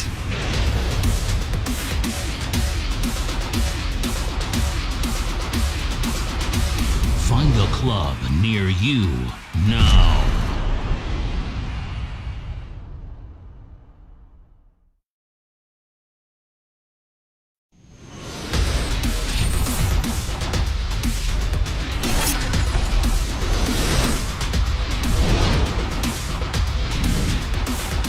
Gridiron West.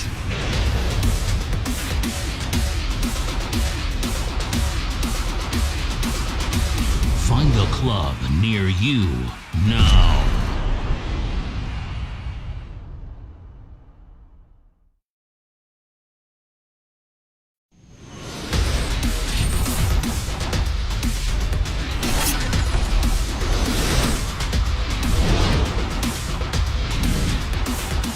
Gridiron West.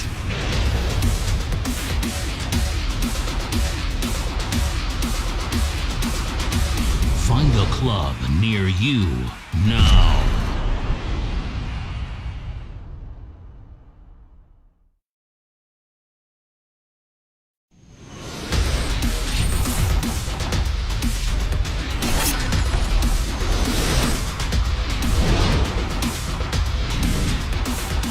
Gridiron West.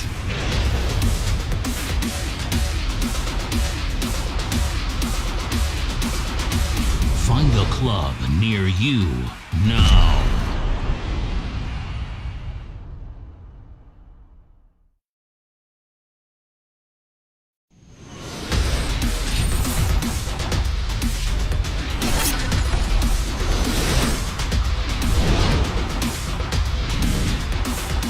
Gridiron West.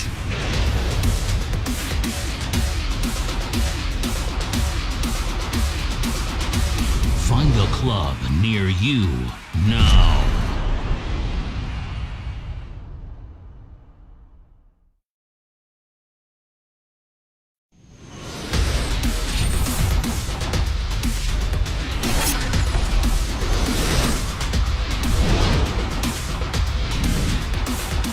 Gridiron West.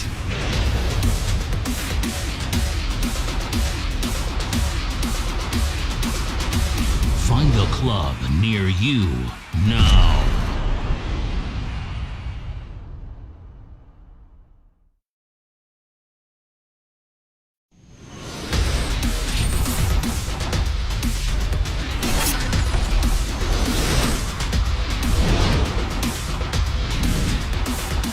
Gridiron West.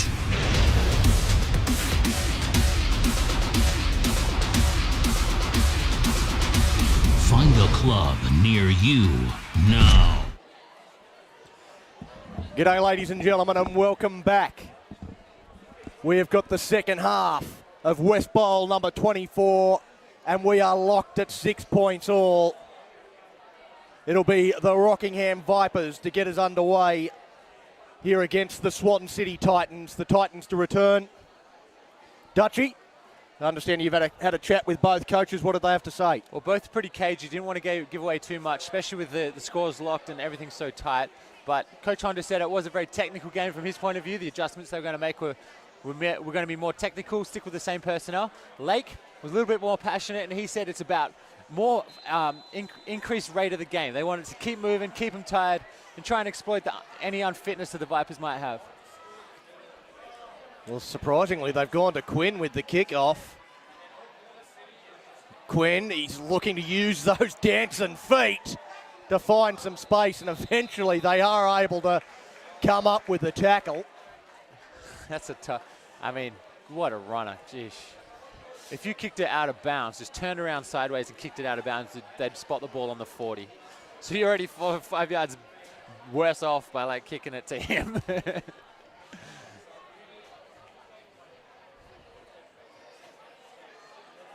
He's got those amazing feet, like he just teleports from one place to another. He's yeah, Sonic the Hedgehog. Disappears, all of a sudden shows up, and he's past you. So the Titans with first use of the football in the second half. Oh man, they must be sore after that end zone last thing. I reckon they're coming to play now. They're going to lay it all on the line here. Goes to Taylor. Taylor skips to the outside, finds some space, uses some power. I mean, good yardage, good run. Yeah, and that's a gutsy play, because when you got a handoff on the inside and then bounce to the outside, you're running along the lineman. So if there's a gap in your offensive line, a big arm comes through and grabs you and drags you to the ground. So, you know, that's a pretty gutsy play. Quite high risk, but, you know, came up with 6 yards there.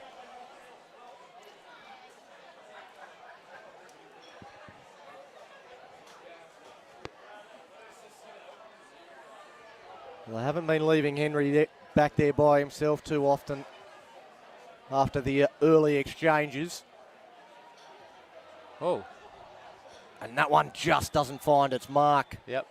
From Henry. I thought he'd given the handoff, so I was, again, watching the wrong player, and then all of a sudden he's thrown it through the air. It's hard in the binoculars, though. You kind of like zoom out, zoom in. But that, I mean, this is an interesting play call, because the Vipers defense do spread out. Their safety is a long way back. Their corners drop back quite quickly. They're not quite like in a prevent mode, but they are quite for the deep pass. So I think that's hidden from the Titans so far. Maybe that's why the quarterback's running. Try and draw in those backs and then look over the top. Well, it's not a bad tactic from the defense, because when they have passed, they have looked to go long. Yeah. Predominantly, there hasn't been too many of those short yardage completions. Okay. None of this Tom Brady stuff for the Titans. They go for gold every time. Yeah, that's it. And here's this joint play again. We saw it in the first half That's where Henry they run together. Henry and Taylor marry up. They get hitched, It's like and at some point they separate. It's like a Siamese twin act. Unless Taylor's like running in and Henry's trying to bounce out through him and he's not giving him the space. But it does look like it's a designed option play. And then Taylor gets blown up every time. It's no fun. He's not going to love that. Well, at some point they're going to target Henry. Do they then? He lets go and Taylor continues on with the run. So it's like two people running. Yeah, but it's very unusual. A good tackler, they can plow through 4 kneecaps just as easily as 2. Hey. Oh, there's man, lots of movement. 85. I'm calling that on 85 on the Vipers on there. Well, Bettridge, he got laid on his backside there in the offensive line. Yeah. And it's on the Titans. It's gone against the Titans. Yeah, you got to be still. You got to be still. So it was against the 85, did you say? Well, I thought it was on 85 of the Vipers initially because he looked like he encroached on the ball. But the Vipers were like jumping up and down trying to goad the offense. And typically referees don't really like that. They'll call you on something or other, like, I don't know what it's called, goading or baiting or something. But the fact that the offensive line jumped on that and they called it on the offense, it's interesting. Here's a different setup. Yeah, stacked receivers. Oh, and Haney. And gone. Oh, just threw that away. Haney rather than getting the sack, but... Yeah, and I mean, that's that screenplay. So linemen should let the defense come through. Henry gives himself some space and just dumps it over the line. You saw Haney sat on the line there waiting for that play, but he didn't even get a chance. They were through the line and on him. Yeah, Henry Burns it was that came with the pressure. Oh. Almost getting the huge sack, and Henry just able to throw it away in time. Man, he was all over him like a fat kid on a cupcake.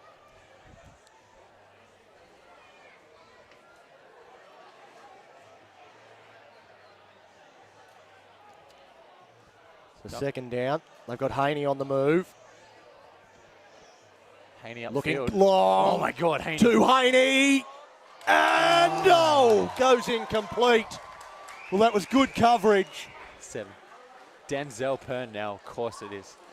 Good coverage from Denzel. Okay, so that was Haney all the way. So they call him in motion. He's running along the line. He comes in motion.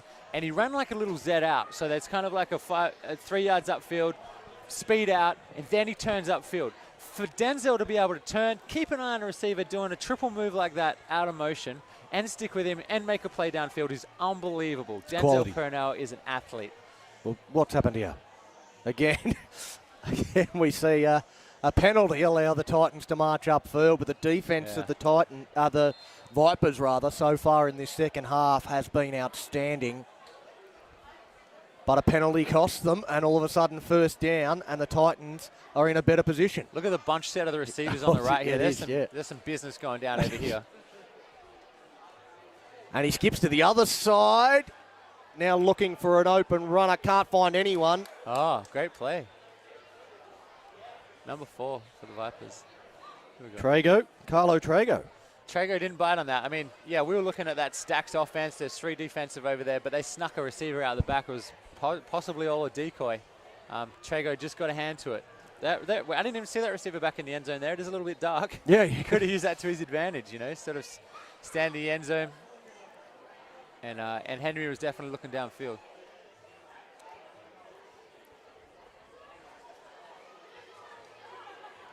Yeah, well done, Trago. This is actually Vipers' defensive backs have really stepped up this second half. I mean, Titans are taking their shots. Oh, dang, that's another penalty. And again, they I'm thinking 71. pull it up. Vipers. No, it's on the. Oh. Well, everyone's just trying to get that millimetre head start, and it seems to have cost the Titans more often than it's cost the Vipers. Yeah. I mean, you could chalk this up to a fledgling football team. You know, they've only been going for a couple of years, but maybe it's pressure. Who knows? Vipers have been here at the big dance a lot of times.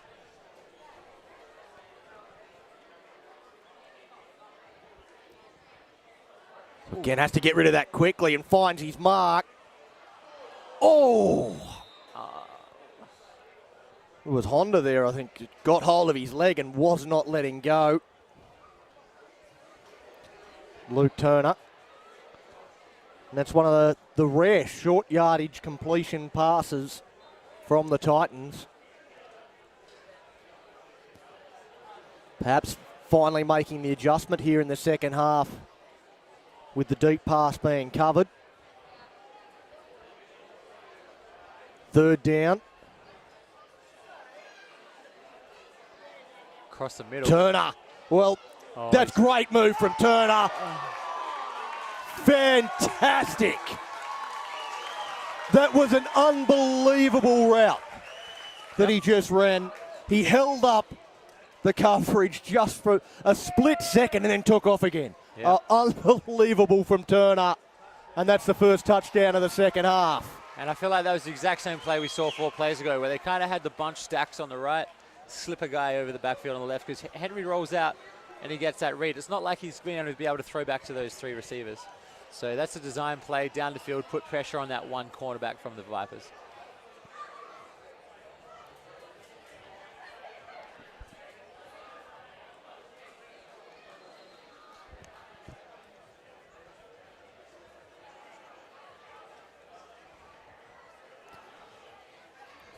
Oh, can we see a 2-point conversion?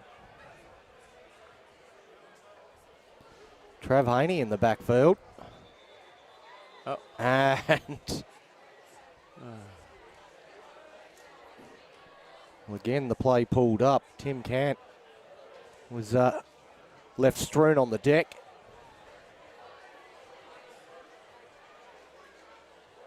I mean, if this was like the Kansas City Chiefs stadium, you could put that down to noise. It's not really like that here. Yeah, there's a decent crowd here, but it's yeah, there's a good crowd on this side, but there's like people trying to sleep in those apartments there. Like, so it's probably just poor discipline, I think, from the offense. Maybe some young players, some fresh players getting a little jumpy. Well, they change up their formation now that they've moved a little bit further back, and it is Taylor, a more familiar setup with him in the backfield. And 45. Another. That is 45. Well, I saw that. I actually saw that one. Tristan Bettridge. Yeah, maybe don't say his name on air. He's going to get Swan City is not going to. That, I mean, that's not great. Offensive linemen, they're usually so well drilled. They're usually so well disciplined. 2 in a row. It's not really inexcusable. And again, it's the second time we've seen a 2-point conversion take 3 or 4 plays before we actually get to see it happen. Yeah, I mean, this is going to be this is nice. It means they've got to draw. They've got to draw your 8 points. They get through. Goes to Taylor, but Taylor chopped down by Honda. Yeah. That's a failed conversion. And, well, Ty Henry is a little bit ginger as he makes his way off the field after getting whacked after passing that. He seems like he's recovering his step and limping a little bit less now, but 12-6. Yeah. The Titans lead in the West Bowl. In just their second year in existence, it would be a huge achievement if they are able to hold on to this lead, but a long, long way to go yet. I feel like Ty Henry is going to still play football if a bear's chewing off his leg. But so he's always going to be on the field. But that's kind of what we were saying at the start of the game. If you've got a star player as your quarterback, just don't maybe try and look after him a little bit. Get a fullback in there, run some block some plays for him. Just don't keep smashing him. No matter how much he wants it himself, you need to be able to manage that.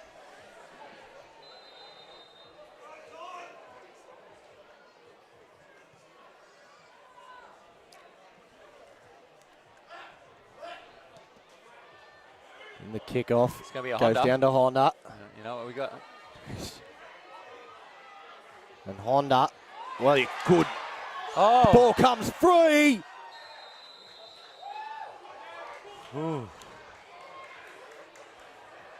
Well, it was up for grabs there. Jake Sutton was diving in for the ball, trying to get to it before it got over the sideline. Wasn't able to do so, so Honda gets a life. As a ball carrier, that's when you never want the camera to be zoomed in on your face when that ball pops out like that.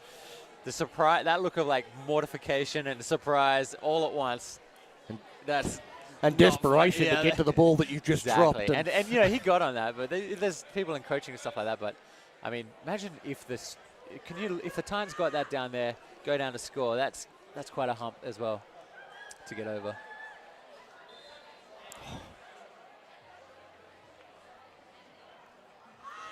Now the run from Villicano. No way through. No, that's it. He was huge in the first half, absolutely monstrous, but nothing there. We'll see if they keep going to him, because they did ride him in the first half a fair bit. Vinny Maiolo and Lake Rosiello with the stop. They get a couple. A very fired up Lake Rosiello also did say that he thinks he'd be up 10 points if they could kick field goals. Very fired up.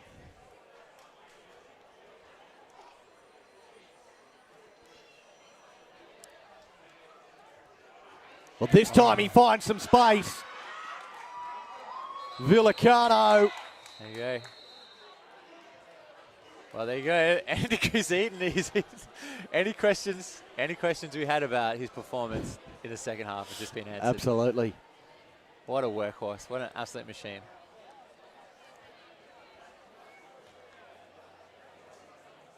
And I am surprised about the lack of passing in the Vipers. I know if your run's working, stick with it. But for a known offense, there's so many pass catches on this team as well. A known Air Force offense, you'd think they'd be airing it out a little bit more. Well, I can only assume that they've seen something in the footage that the run defense of the Titans is not quite up to scratch with their pass defense.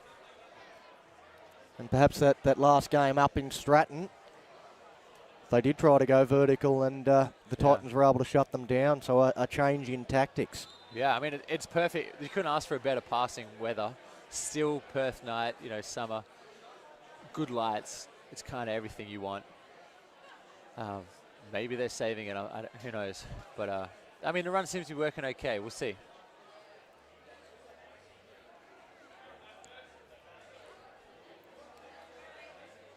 Players in motion, but another run play. Just inching forward. 3rd and 5.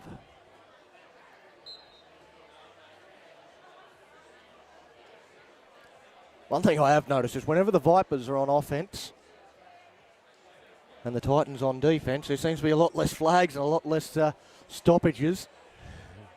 And it's the other way around. Both teams just a little bit more jumpy. Very well drilled unit, the Vipers. Offense, both sides of the ball, special teams, very well drilled. There's that screen. That's set up beautifully, though. And it is. And away they go. Honda! Oh. Honda's away! desperate tackle there from Mitchell Kavanagh. Because Honda was off to the races. Now, you know, that is a screen done just perfectly. You need to have big physical receivers, get down there, create that bubble, start laying that block, catch, slip underneath and then slip through. If you've got an elusive runner like Honda that can get through, you're laughing. Just very damaging play. You had a real love-hate relationship with the screen. I love any play executed well. Works. Yeah. If it works, I love it. Yes. Also, Mitch Kavanagh, side note, ex-Viper. Yeah, game-saving tackle. He might have saved the Super Bowl. Who knows? The West Bowl. Mitchell Kavanagh. A Super Bowl. If they win this, they're world champions. Yeah. It's Bugger the Pats. It's big news down this part of the world. West Bowl. Yeah. Be surprised if Sunday Times didn't write something. Well, this is game on here. The Vipers. Okay. Look at that. Single coverage out on the outside. You're laughing generally. But 40.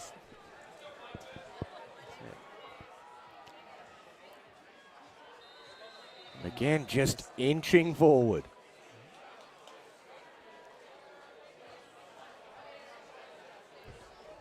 They do have to punch. Even the screenplay was not looking for big yardage, even though it ended up working out that they got that. Yeah. It's a short pass. That's the funny thing, though. Any play can go for 90 yards. Any single play, like even just like a lead draw or the odd QB sneak. Who knows? You've seen stranger things happen, but it just has to be well executed. You need to have linemen that are active, involved in the play, hunting downfield. And underrated part of the game is receiver blocking. If those receivers can lay on the blocks and seal in those linebackers, anything can go big. Here we go. Gastrov to air. Gastrov. We've seen this so many times. Oh! Well, fantastic coverage there from Mike Rapana. Yeah, George Matt was in on that game too. I mean, maybe that's why they're not passing. Maybe they know these defensive backs and they know what they're capable of. An interception of this part of the game, that's not pretty either.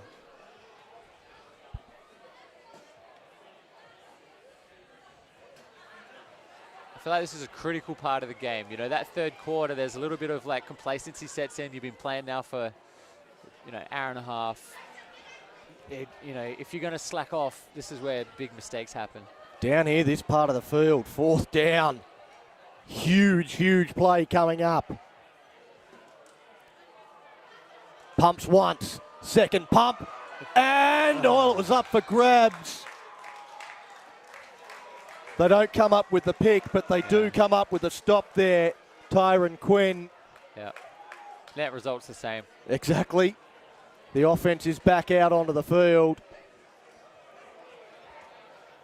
And Ben Gastrov, he's just unable to put it right on the mark that it was needed, but yeah. He's definitely probing that defense there, and he's a smart competitor. He'd be understanding what's going on. But I just think it's the athleticism of the Titans DBs. We haven't really seen them, but sometimes that's part of the magic. Is they're not involved in the play, but they can shut down or put something on island just by where they're standing if they're smart.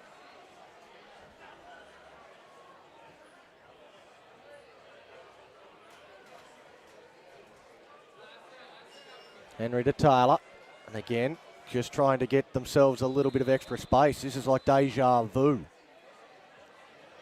We've seen them start with the ball in almost this exact field position and run that exact play. Yep.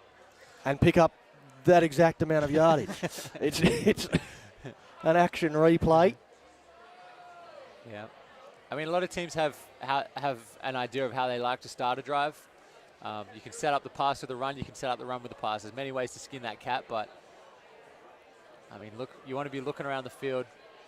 Little Vipers player down, unable to see a number with a lot of people gathered around, but he's on his haunches. He's not. He's back up onto his feet now. 27, Bojan Vucic. Yep. We did talk about him He's earlier tough. on. Yeah, you watch him. He'll come off. He'll sit off for a second, then he'll walk back on. I've seen that guy chip 4 teeth, have pupils like different diameters, and then go back on and make plays. He's tough. He looks about 15. I think he is actually 27. He'll be back on the field. He does not miss out a game. Tough kid.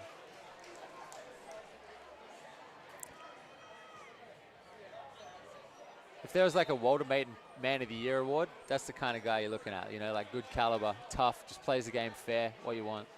Oh yeah, that's Vipers. And again. That's a free play on offense. Don't stop, Vipers. They're going to get 5.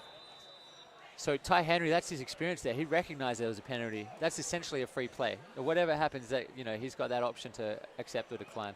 Yep. But there wasn't much going on where it was there. He just took off right at the back. There wasn't.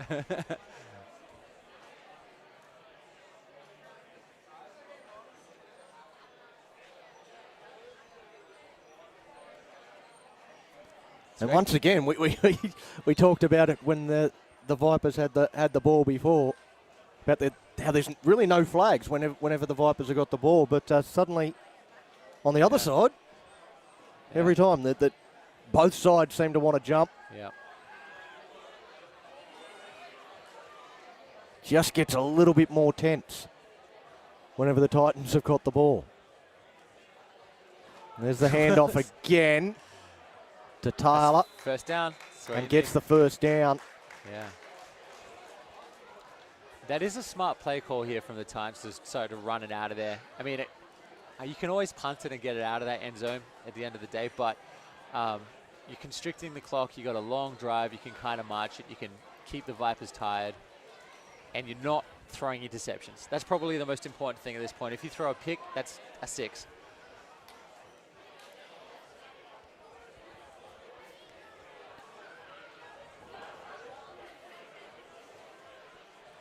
This game is right up for grabs, but it's the Titans in front, 12 points to 6. And they have the ball. Oh. The ball comes out and Taylor ends up with it. Well, that was very lucky. Yeah. There for Taylor, and he's slow to his feet. Yeah, he's slow to his feet. But he's gone off. Dang, that is a huge blow for the Titans. I mean, to be able to respond to a situation like a muff play like that, and did you see how fast he came through that hole? Like, he's powering. Even though he got tackled, only maybe made 2 or 3 yards, he was flying. If he gets past one tackle, gets around a corner, it's gone. But that is a huge blow if he's got any sort of serious injury. He signalled to the sideline straight away. We see him sort of walking up and down the sideline. He looks like he's okay. But now we've got Henry back there by himself, as we saw earlier in the game. Going long, no one. Well, able to hook up with that one, was looking for Luke Turner. Yep. Cornerbacks there, safeties there, not much. I don't know what, it's tough to really know why you'd throw that unless you had a real burst of speed, you had like a real 5th gear. The Vipers playing pretty, uncharacteristically conservative defense, letting the big guys on front just punch holes in the offensive line. So again, another long discussion. Trav Haney, he's done with the discussion and we're ready to go, but some of his teammates wanted a little bit longer. And again, it's Henry back there by himself. No protection. Dropping back, looking to pass, sees some space. Now takes it on. Here goes Henry, first down. Wow. Not often lost for words, but that was fantastic. Yeah. And that's the same guy we mentioned was limping at one point of the game. Yeah. Told you, that means... Bear chewing off his leg. Exactly. but it just, that sort of, that militant, well-drilled discipline and aggression that you want in a football player. 4th down, though. Wait, is that right? Didn't get the first down. No, I thought for sure he got the first down. Looks like they're going to kick it away. Wow. Maybe they must have. We must have missed something. But anyway. So was just short.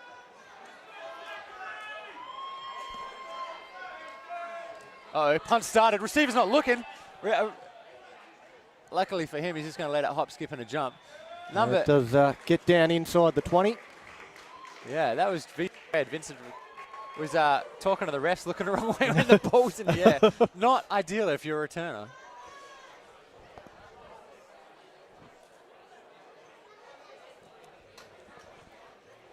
Yeah, I thought it was quite strange when Henry was running off the field there, and if it was a first down, but yeah, clearly the reason was that 4th down. They just played the territorial game. That is championship football there from the Titans, not looking to sneak on 4th. We talk a lot about legacy, we're talking, this is Gridiron West, but we got Ben Gastrov, like I said, again, he's as good as we've ever seen of a player.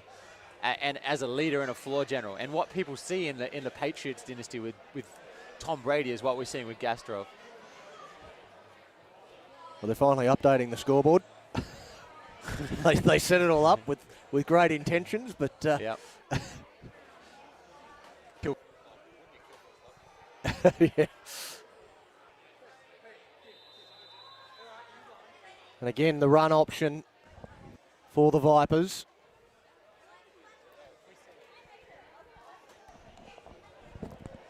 If we see Ben Gastrov here, this is the leadership quality you'll see, the caliber you'll see. They should have a, not a 2-minute drill, but they should have this kind of situation, 90 yards. We've got to get down the field, make a play. If you're going to put your money on somebody, I'm putting it on him. We can see what he can pull out of the hat. The experience of Gastrov against the athleticism of the Titans defence. It's been a killer matchup all day, all night. Once again, they keep to the ground game and inching forward. So this will be a first down. Moves the chains, new set of downs.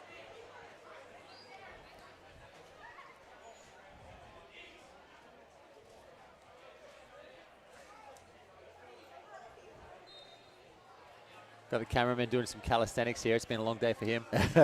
Standing up, concrete. He's only got his New Balance.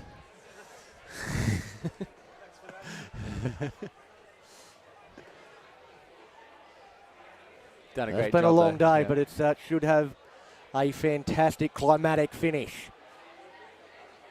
As Villicano again looks to step to the outside. Dangerous runner. He is dangerous, but I think the Titans defence there adjusted well when he skipped to the outside and made sure he didn't have a lot to work with. Still picks up 4. And as you pointed out earlier, if they keep doing 4 at a time, then they'll keep moving the chains. It's only a 1-possession game.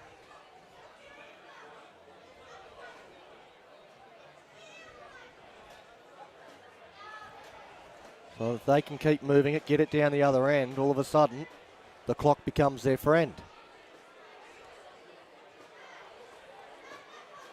That's that screen. But put down.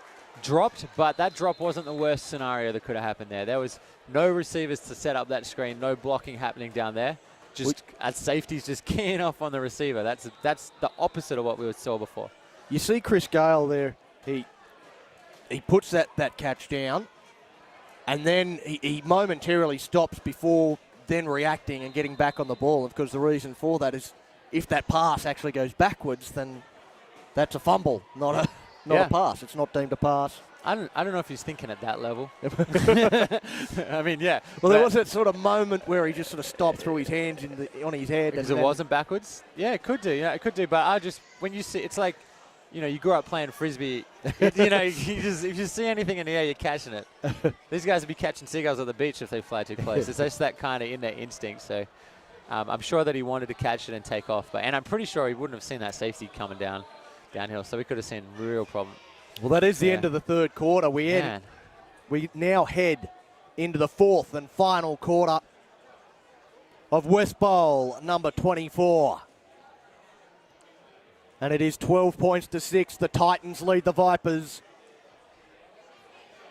But it is the Vipers with the football, marching forward, slowly but surely. I mean, it hasn't been like the prettiest football match. It's definitely been physical, definitely been tough. So if you're a fan of defense, big hits, this is kind of what you want to watch. Oh, there's defensive fans out there. Casey Stein, can you please text the Facebook group? Massive fan of defense. Okay, but we've been used to seeing the last few years has really been offensive driven in the league. So this kind of grinded out old school football. This is like a throwback to the 90s. Well, there it is. And Gastrov comes up with the play, picks up Brant Honda all by himself, and that was huge on third down to move the chains and keep the Vipers alive. That was a perfectly priced out. That's a really high percentage throw for Ben Gastrov. Very safe throw. You can throw it to the back shoulder. Worst case scenario, it bounces out of bounds. It's protected by the receiver. If you match that up with a quick slant, like gash that down the middle and then key off on a linebacker, you can really get some big games, some damage happen, maybe setting that up. Some shifts there on the defense there last minute. A couple of players just sort of caught out of position from the Titans, but Villicano unable to exploit that. Yeah, 5 spin moves. He was just mashing the B button in that occasion. Wasn't really getting anywhere. He's Be dizzy at the end of that run. But that was a pretty good spot by the. It looks like they got 6 yards, 5-6 yards. That's a pretty healthy spot, you know. The ideal situation is to be second in 9. Oh, sorry, second in 1. Because then you have like your whole Do whatever you playbook. want. You got your whole playbook, yeah. Gastrov dropping back, looking to pass again, going the short option to Denzel, and that will be a first down. Tom Brady-esque. Exactly right. Just looking to get the short yardage completions. Yep. And he's crafty too. Like he's getting, you can see the call coming in from Coach Honda there, so he's a part of it. But trademark Gastrov would be wait for the defense to make an adjustment to stop what you're doing that's working, and then exacerbate the change that got made. So if they pull a safety across to try and cheat on that, or they pull a linebacker to try and undercut that pass, that opens up other options there. So he's going to look for the gap, read that, and go. Very experienced competitor. Well, exactly right. And they've been running all night. All of a sudden they've started to pass as the Titans defense has made some adjustments. Gastrov, this time going the run, fake the screen, but it is the Titans defense this time that stands up, and the crowd here has gone berserk. Yep. Rosiello and also Tuheki. Yeah. So Big Will is an amazing athlete. He's a defensive lineman, number 92. He's fast, laterally fast, side to side fast, just like deceptively so. And Lake Rosilio, as we said before, he is the core of the defense. If he makes a tackle, he'll be fired up. He'll get the defense fired up in the huddle. Maybe that's kind of an emotional thing, edge of the flow. But I mean, this is the key to the game here. Gastrov's experience, craftiness down the stretch versus energy, youthful energy from the Titans. And again, Gastrov. Here's a chance. A bit of space for Vukic. And like you said, he is back. You said he'd be back. And he is coming up with a big play. He's probably not going to remember this game. We'll need to watch the broadcast to see exactly what he did. But I told you, man, that kid is so tough. So tough. And just dependable. Oh, he's just subbing himself out. There we go. It's not that tough. Well, again, do it. No, he's receiver. Typically plays safety. Weighs about 110 kilograms.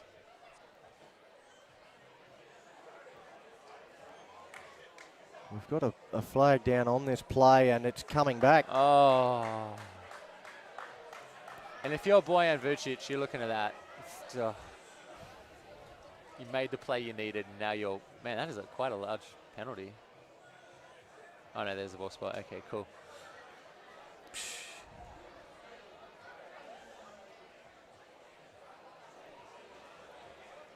And you're looking at that just sucks the wind out of them just a little bit, doesn't it? I was just about to say that. I was like looking at the Vipers sidelines, and you just can see, you know... Just momentarily heads drop. Yeah. I'm like, if I'm a coach, I'm like, get together. This is it. This is the stretch.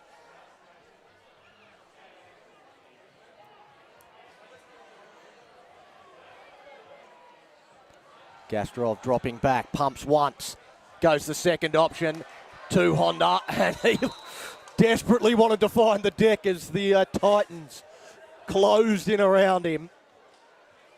Mitchell Kavanagh, he would know Mitchell Kavanagh very well from Vipers training. Yeah, you want to be hiding on the deck.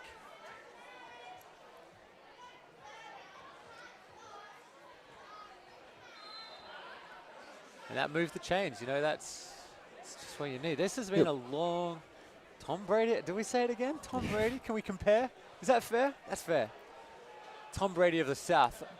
And this is, well, exactly what we said earlier. They've got the ball, they've got control of the clock. It's a one-possession game. All of a sudden, they get down this end of the field, and the clock starts to become their friend. Yeah.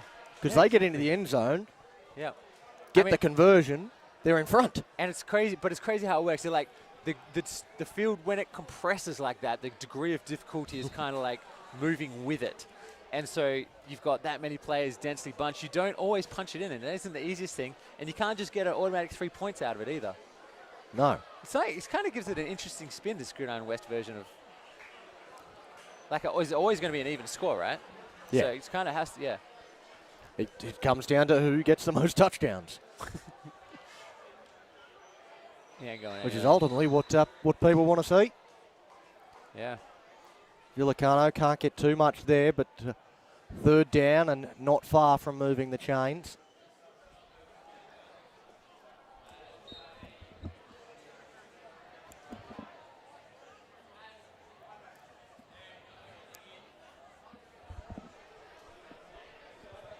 Just a couple more yards. 2 plays to get it.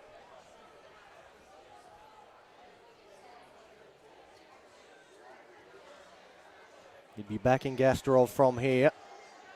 And Villicano gets the job done. Does that move the chains? It Yes, does. it does. Woo-hoo. Gosh. If you're the Titans, you're getting pretty nervous. They could, so, all right, let's play out the outcomes here. What's the score? We got, so. Well, they either level it or they hit the front. Yeah, so they level it. But that 2 points is super handy. The only other way they can even that 2 points, Titans defense gets a safety. That's the only other draw. It has to be one. It's going to be win. Yeah. Mental.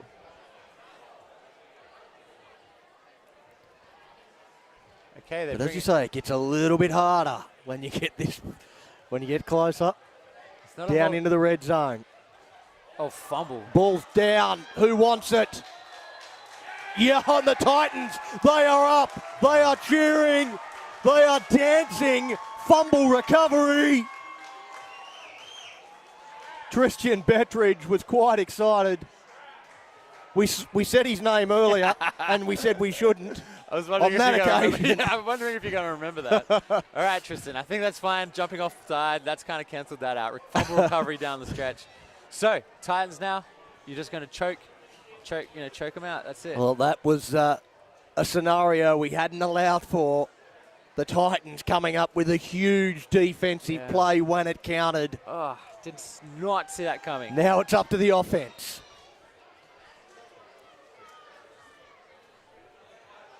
Now it's up to them to play the tactical game.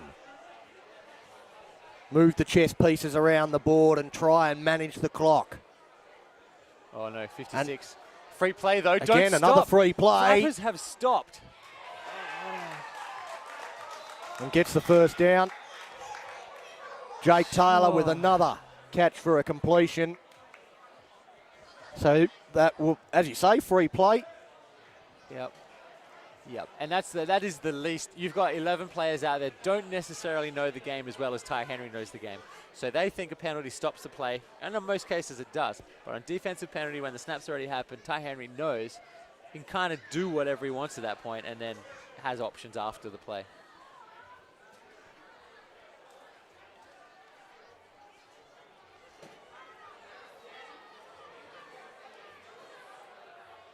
It is tense out there. You can feel the tension.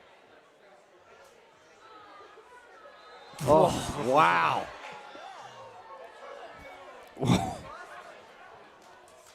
Well, it's hard to fathom exactly what was going through Vittorangeli's mind there as he obviously thought the snap was about to happen and thought he timed it perfectly, but didn't. I mean, that's feast or famine. Yeah, maybe you get through, maybe you get to the quarterback, but the downside is your whole team's angry at you right now. He's wearing an Australian helmet, whether he got that from the juniors or the seniors. He should definitely know better. You get elite coaching at that level, you should definitely know better. Too much NFL, not enough, not enough kangaroos in the top paddock on that one. It's actually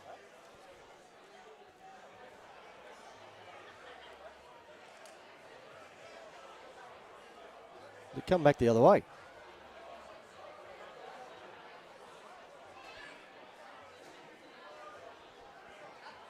Now Taylor, he gets to the outside, but they close in around him. What about that spin move from Jake Taylor? Oh, they are lucky that they have a Denzel Purnell out there to tackle that guy. He made a good, solid legs tackle, but that spin move have about 8 people on skates, including his blockers. Yeah. I mean, I don't know where they found that guy. I don't know if he'd played before for another team. Not really familiar with him, but he's come out of nowhere and he's a phenomenal football player. Wouldn't be surprised to see him in a Raiders or an Outback uniform.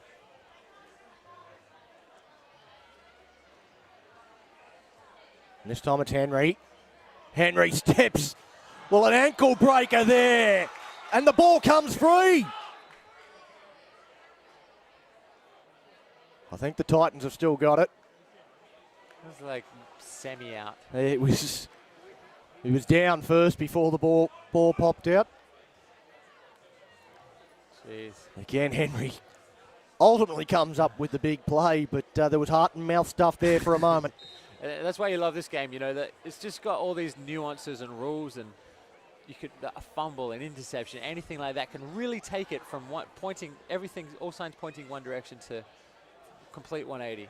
A fumble there from Henry, who's been a hero all game for the Titans, puts him in the bad books. Well, any score here for the Titans would be huge. But just keeping hold of the ball and keeping the clock running. Oh, Taylor again. How is he still moving? That's amazing. It's amazing, but net loss. Yeah, he ends up with a tackled for a loss. And took a beating. As he has done most of the night. Yeah, but you know what? He's absolutely been a superstar. He went back a little bit. Maybe the Vipers defense saw something, found a little something going on there, but it's no taking away. Taylor has been an absolute beast. Absolute baller. I can feel the energy in the building. This is it. This is lifted. It might be people. There's a bit of a hush across this crowd. They are waiting to explode. Fakes it. Henry going long. He finds his target. What a play. Jake DeFabio. Well, that's not a name we've said too often during this West Bowl, but when it counts, comes up with a huge play. I have been looking at Jake DeFabio all night, going, that kid does not look like he belongs on this field. He's undersized.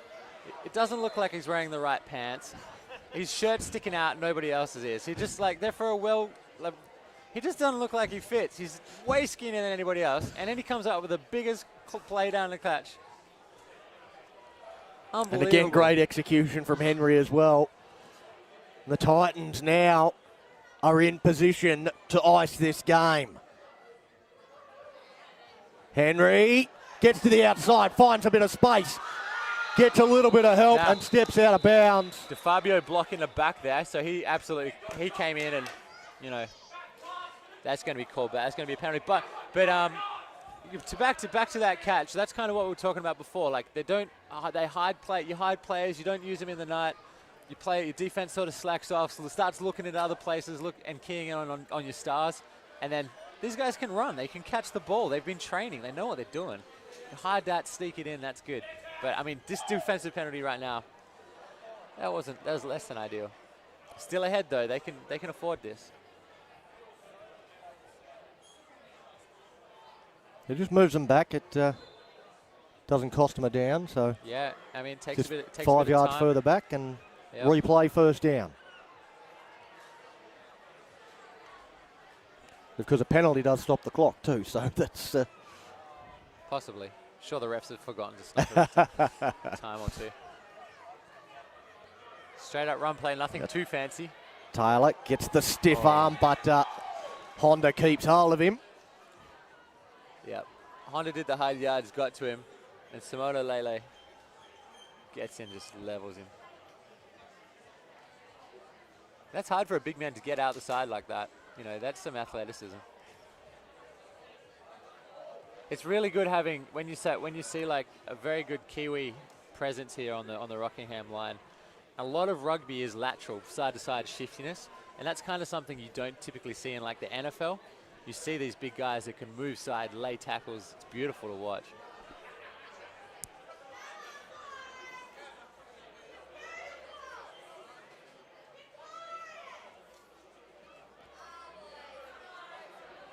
Henry. Again, that play where he joins up with Taylor. This time it doesn't work quite as effectively as we have seen it earlier in the night. Yeah, our Vipers just swarmed on that. They just had, there was probably their cornerback was in it, their safety is in it. It's just big, massive humanity around the ball. The defense is coming up trumps here at the moment for the Vipers. Yep. 3rd and long. I would say the Titans really can't afford to throw it and create a turnover. They're probably going to have to punch it in and then let their defense do the work.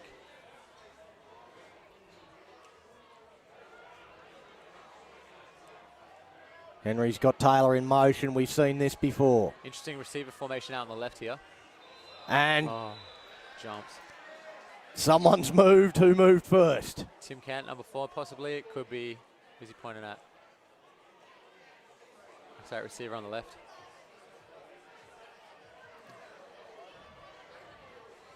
Oh, man, that's bad. Well, that makes it just a little bit harder. And again, out here doing the dancing. Did you stitch him up on that in the juniors game? Yeah. Look at the dance. He's doing a Fortnite one. Everyone, crowd's loving it. You have to be under 20 to know what that is, though. But my man Denzel, inappropriate. Look at him, he's still going. He's down 6 on the scoreboard. No, team's losing. Don't dance, buddy. I love you, buddy. 3rd and 20. He's loving it. He's still dancing. And he better not get burnt on this play. They got stacks. They're looking promising. He's a candidate for the ball. Certainly enjoying his footy is Henry. Henry finds some space. Beats Denzel. Not quite to the first down marker, but a very, very good play from Ty Henry. Yeah. That's a football play right there. That is exactly what you needed to do. That is optimal decision-making and execution. Well, again, Lake would love the option to take the field goal. Because you're certainly not going to be punting from here.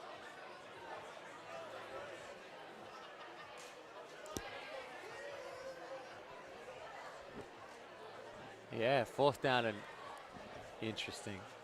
Love to know how much time is actually on the clock.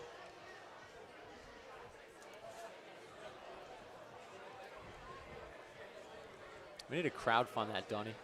Let's put out the call now. Let's crowdfund. This game is all about clock. I don't know, like 100%. What are you watching if you're in the sidelines and there's no clock? How are you figuring out what they're going to do? These hot dogs look good, though. Damn. Maybe that's why people come. This is a huge, huge play. Yeah, this is massive. I reckon it could be Ty Henry. Ty Henry up the middle. It just works. Whether the noise comes from the left or the right, you'll know what the outcome is if you close your eyes. I'm sure there are plenty around the stadium that are right now. It's all on the line, 4th down. Timeout. And now the timeout, just to build that tension a little bit more. Oh, man. It's crazy. So we can't see the time, but I feel like everyone's fully aware there isn't that long left.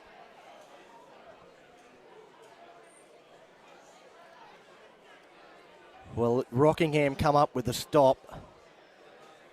And you'll see the urgency lift. You'll see this game go into overdrive. And if they're able to get the first down here, the Titans, you might see the exact opposite. They will slow things down to a crawl at every opportunity. Man, I feel like Titans have really done what it takes to win this game at this point. But I just want to see Ben Gastrov march down the field. Throw you those Hail Marys, you know. That's what there's a little bit of that in. The hero of Gridiron West. Can he do it once more? Or is the Vipers' reign about to come to an end? Oh, no. 15. Oh, Jack Taylor. Oh, bro, Taylor. That's so bad. He's had such a good game. You know why? Because he was open. He was like unmarked, so ready to run. That is not ideal. Oh, my goodness. That's bad. Oh, that's bad. He must feel terrible. All that time and the timeout huddle drawing that up. They were set and he just from the best player. Got a little excited. From like the best player, one of the best players in the game. We haven't really, he's the second most dude we've talked about. And then just marches off for 5 yards. They were right there too, jeez. That's a big play. Not to harp on it, Mr. Taylor, I'm sorry, but. Stacks right. Remember, they threw this down the left. Goes to Henry. Henry looking, he knows. Skips out to the right himself, and he needs to get away. He does. Oh. But we hear on the right-hand side, it's the Vipers that go up. They will come up with the football. Oh, here we go. This is Gridiron West football right here. If you don't like this, I mean, you don't like Gridiron West. Game on.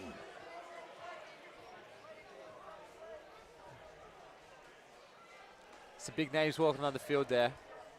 A couple of Hondas, a couple of Vucics, a Gastrov. This team is well equipped to march down the field. Well, it's set up for that exact scenario that you've been talking about. Ben Gastrov.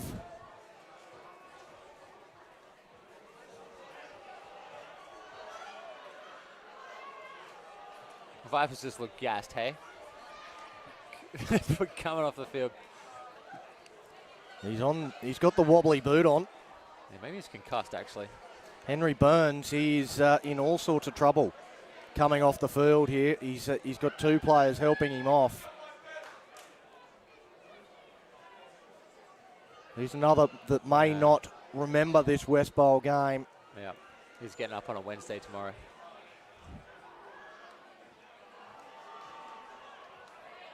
And just flicks off the fingertips. Gastrov puts it towards Joel Ritchie, and he's unable to reel it in. And that's a super reliable play, but we've seen it 6 times. Like, how many times can you do that before the defense gets onto it? Yeah, I say he might be setting up the middle. He might be trying to draw out safeties to the side. He might pump faking out, cut it down the middle. He's been known to do that multiple times, but I mean, do not turn the ball over, number 1. There's nerves everywhere. There's nerves in the commentary box. There's nerves on the left. There's nerves on the right. Gastrov sets up, goes long. Here it is. Oh, referee down. That was a nice move by the referee. He's had stunt training for sure. And that's incomplete. And again, good coverage. Doing just enough for it to not be pass interference. Trav Haney trying to fire up his defense. Pumping the chest. There's plenty of chatter out here on the Titans side of the ball. 3rd down, 3rd and 10. The game on the line. Gastrov, they get to him. Ball is free. Vinny Maiolo gets to Gastrov. Oh my goodness me. Well, there's a play. What's going on? Strip sacks.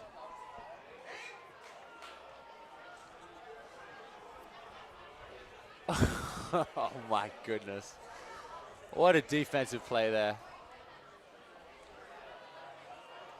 That's huge from Vinny Maiolo. Perhaps one of the biggest plays of the game. Wasn't just a sack, it was like a strip sack. Hands down, ball out on the ground. Anybody's business there. That is an amazing play down the stretch. Gastrov, you know, he is a phenomenal competitor, but he's got one more chance to really bail out his team here.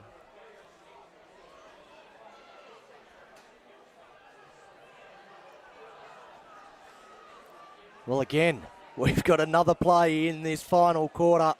Yeah, but where regardless of the outcome. This is a weird defensive setup by the Titans here. They're like it's almost a very aggressive one, like they're going to go for another sack, which could possibly work, but it also leaves your field open. You kind of want to be playing a safety at this point. Prevent offense along that 10-yard line. Trav Haney chatting with Drew Collins. And caught it! That is boy. He's He's taking the catch. He needs to put that ball down over the first down line right now. Well, this is a huge, huge call from the officials. I'm sending him vibes. Do not give the ball to the ref. No, see, if he needed to roll over and put the ball on the ground himself, that is and he's going to be short.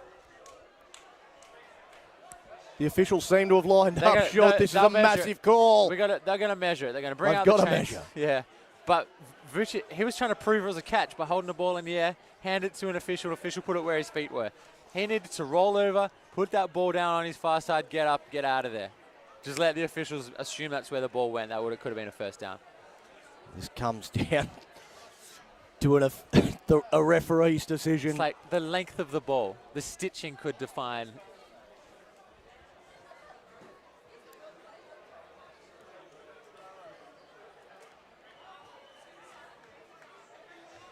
So intense. This is high drama. The chains are coming out. It's tough to see. What do you reckon? Short, long? I think it's short. I got a feeling it might be too.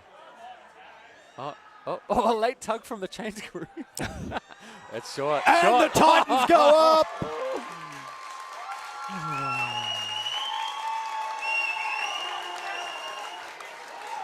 (12-6), and the Titans have the football.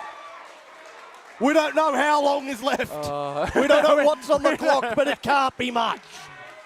I mean, unless they can kneel it out, the Vipers are always in with a chance, but... The Swan City Titans, in just their second year in existence, are a hair's breadth away from a West Bowl.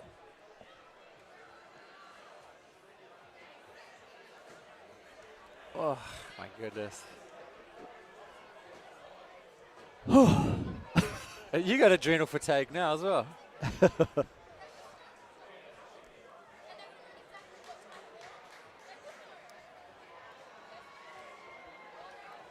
A very interesting turn of events. But Gastrov couldn't have done a better play. You know, he opened up the middle. They're kneeling this out. They know how long's left. Yeah. This is game over.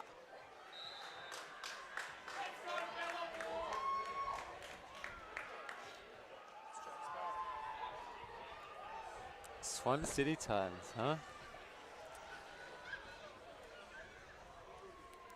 As the clock ticks down, what a performance, what a West Bowl. You mentioned it hasn't been the prettiest of games, but in terms of the drama and the amount of different ways this could have played out. And there it is. The Swan City Titans are the winners of West Bowl number 24, defeating the Rockingham Vipers by 12 points to 6. What a game, what a performance.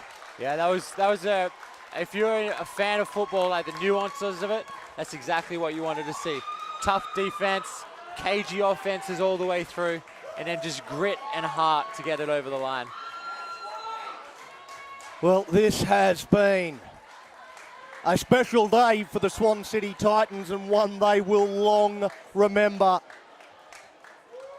But they might not remember too much tomorrow, because they are going to celebrate long and hard, and Stratton will be pumping. For the Vipers, it's a dynasty that comes to an end. Yeah. They will be back. They are a sensational club. Perennial. They've just got a great pool of core players that always inspire the troops. The people come down, try out the sport, they don't leave. They want to be part of that Viper Brotherhood. So I think they'll be back with a vengeance. They definitely have a motive that's going to drive them throughout the season now. No doubt about it. But full credit to the Swan City Titans. I mean, they are a new football team. They probably have a 2-year-old playbook. They probably have players that have only played football for 2 years. The first time putting on helmets maybe this year. And they get it done like that. They look good. They play good. They're a crisp offense, a crisp defense. And I think that they're going to be good for a long time to come. Well, a big shout out has to go out to Lake Rosiello, who was instrumental in getting this club set up He has been the heart and soul of the club since coming over to the West from Victoria. Saw a need for a club out in the area that the Swan City Titans occupy, and in the space of months was able to get 100 players together to come down and train and has put together this club from the ground up, and in the space of 2 years, they've won a West Bowl. It's absolutely true. It just goes to show, you got some good wine country out there. If you build it, they will come. Yeah, that's it. No, they do good. They look good. They play good. It's a great outfit, and I think that's exactly what the league needs. They don't need teams falling out the bottom. They need teams clogging the top, and that's just what we've seen here. 2 Titans going at it, two greats of Gridiron West going at it. Great game of football. So great broadcast. Well, we've seen a tremendous day of gridiron throughout. In the under-19s West Bowl number 14, it was a 34-8 win to the Claremont Jets over the Rockingham Vipers, and the fact that the Vipers were in the West Bowl in the under-19s gives you a good indication that their future is pretty healthy as well. But the Claremont Jets, they've got a big future ahead of them as well. Some fantastic players in that side. Absolutely. That Jets team, I mean, the core of that team, the heart and soul of that team is about 4 or 5 players, and they've been playing for 4 years. This is their last year. They graduate. They've been in every bowl since, every bowl, and lost it each time, and this is their one chance before graduating. I was so proud of those young men to see it get it done, especially in Claremont, which is like a footy, kind of new. It's a Tigers territory. Soft area, man. It's not like they don't get the hard guys you need at Gridiron, but those kids get it done, and they're going to go into seniors, and hopefully we see a resurgence in the Jets. And then we saw in the women's, the West Bowl number 2 for the women. Yeah. It was another upset where the Perth Broncos got up 20 points to 6 over the Perth Blitz. Yeah, did not see that coming, but that's, those are the 2 clubs that have really got talent on both sides of the ball.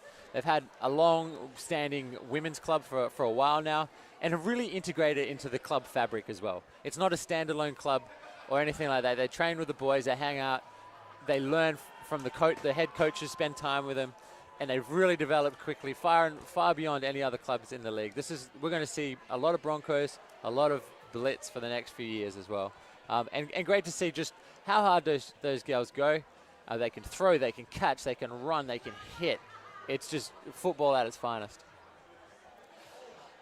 And then finally we had the senior men's West Bowl number 24, and it was kept up a bit of a theme throughout the day. The team that finished on top of the ladder at the end of the regular season getting beaten in the big dance. This time it was the Titans. That's it. Beating the Vipers 12 points to 6. If you look at the bottom of the screen there, you see Johnny Leilua, who's a Vipers great. Absolute, he's an absolute hero there at that club and has been the heart and soul. But the story of today is Ty Henry really carried, I don't want to say carried the Titans on. He had outstanding support cast, but he is the guy that can take off, he can run, he looks downfield, even while he's running. He'll pull up and throw something down the field. He really just has that kind of game IQ, and to come from the US and be well drilled is showing Australian players what the next level looks like, and I think that's the important part of getting an influx of talented imports like Ty Henry. And of course, with Leilua in that shot you were pointing out just a moment ago was Henry Burns, who looked out on his feet, and there was some concern as he came off with a bit of a concussion. He seems to have recovered, and he's a bit steadier on his feet, and so all is well with Henry. So that's good to see as well. But the Swan City Titans come out victorious. It's been a fantastic day down here at Dorrien Gardens, and it's been a pleasure to bring it to you, courtesy of Local Media Services Company, who have provided a great service. And Simon Dutchy Holland, it's been a pleasure to meet you, and I hope I get to spend a bit more time with you next season calling games of gridiron in the 2020 season. That's it, mate. I'm going to practice my Australian accent because I feel like you put me to shame here. That's brilliant. Yeah, no, I love it. Thank you. Thanks, boys, for coming down and promoting the sport and showing it to all the people that can't be here today. I know it's very important to a lot of people in a lot of countries. It's very important to the families that can't make it today. As you can see, we're a very diverse group of people from nationalities from all around the world. As far as Sudan and New Zealand, America, a lot of people, and it gives a stream like this gives the opportunity for these people to participate in our league in Perth, Western Australia. So thank you very much for coming down at late notice. Thank you for calling it with such clarity and enthusiasm. It's really important that people get involved like that as well. So thank you very much. Well, there's some very kind words. I see a tear trickle down my left cheek. That's beautiful stuff there, mate. It's you've obviously got a great deal of passion for the sport, and I think that's the biggest key and the biggest driver in growth is just having good people with passion for the sport, willing to promote it at every opportunity that they get, and it's been a pleasure to call with you. And yeah, we'll wrap it up there on that very soppy note, and it's been a great day. Congratulations to the Swan City Titans, commiserations to the Rockingham Vipers, but we know they'll be back. Until next year, we'll see you then.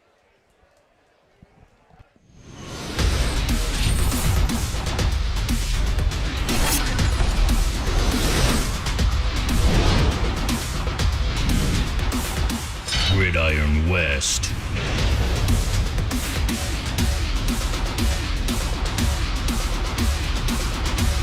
Find the club near you now.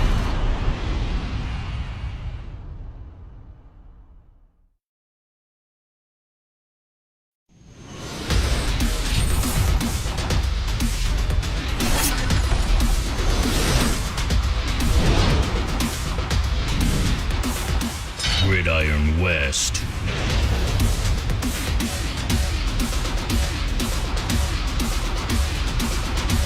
Find the club near you now.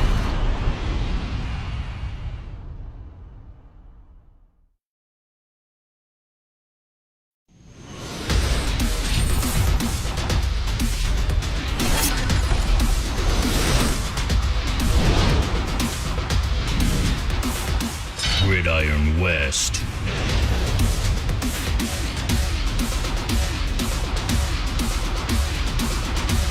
Find the club near you now.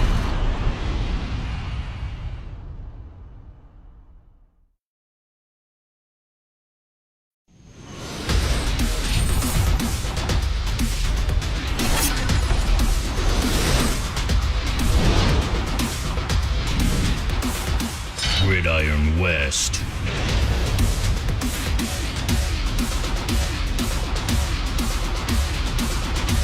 Find the club near you now.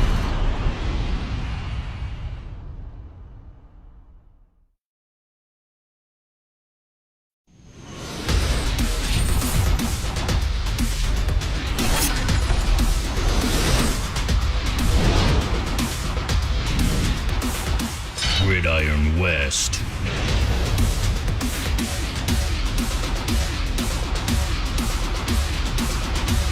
Find the club near you now.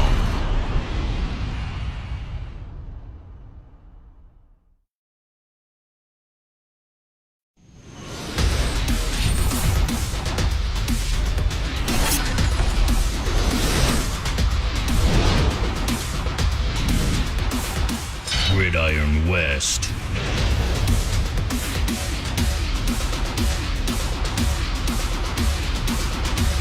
Find the club near you now.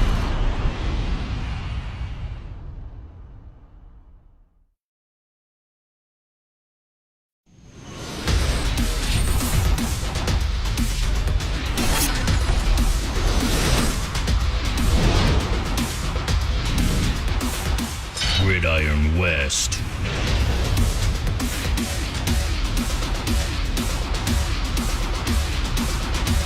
Find the club near you now.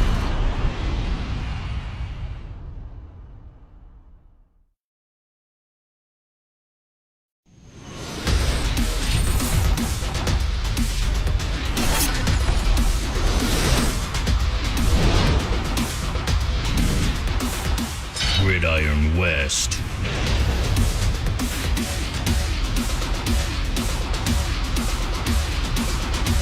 Find the club near you now.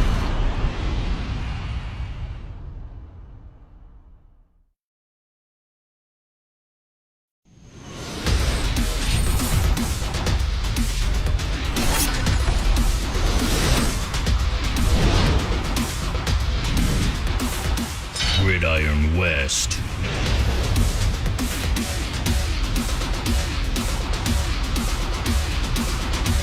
Find club near you now.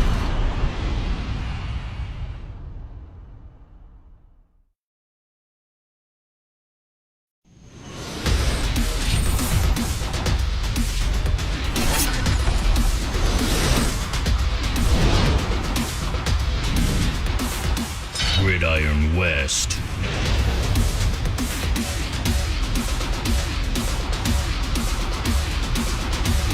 Find the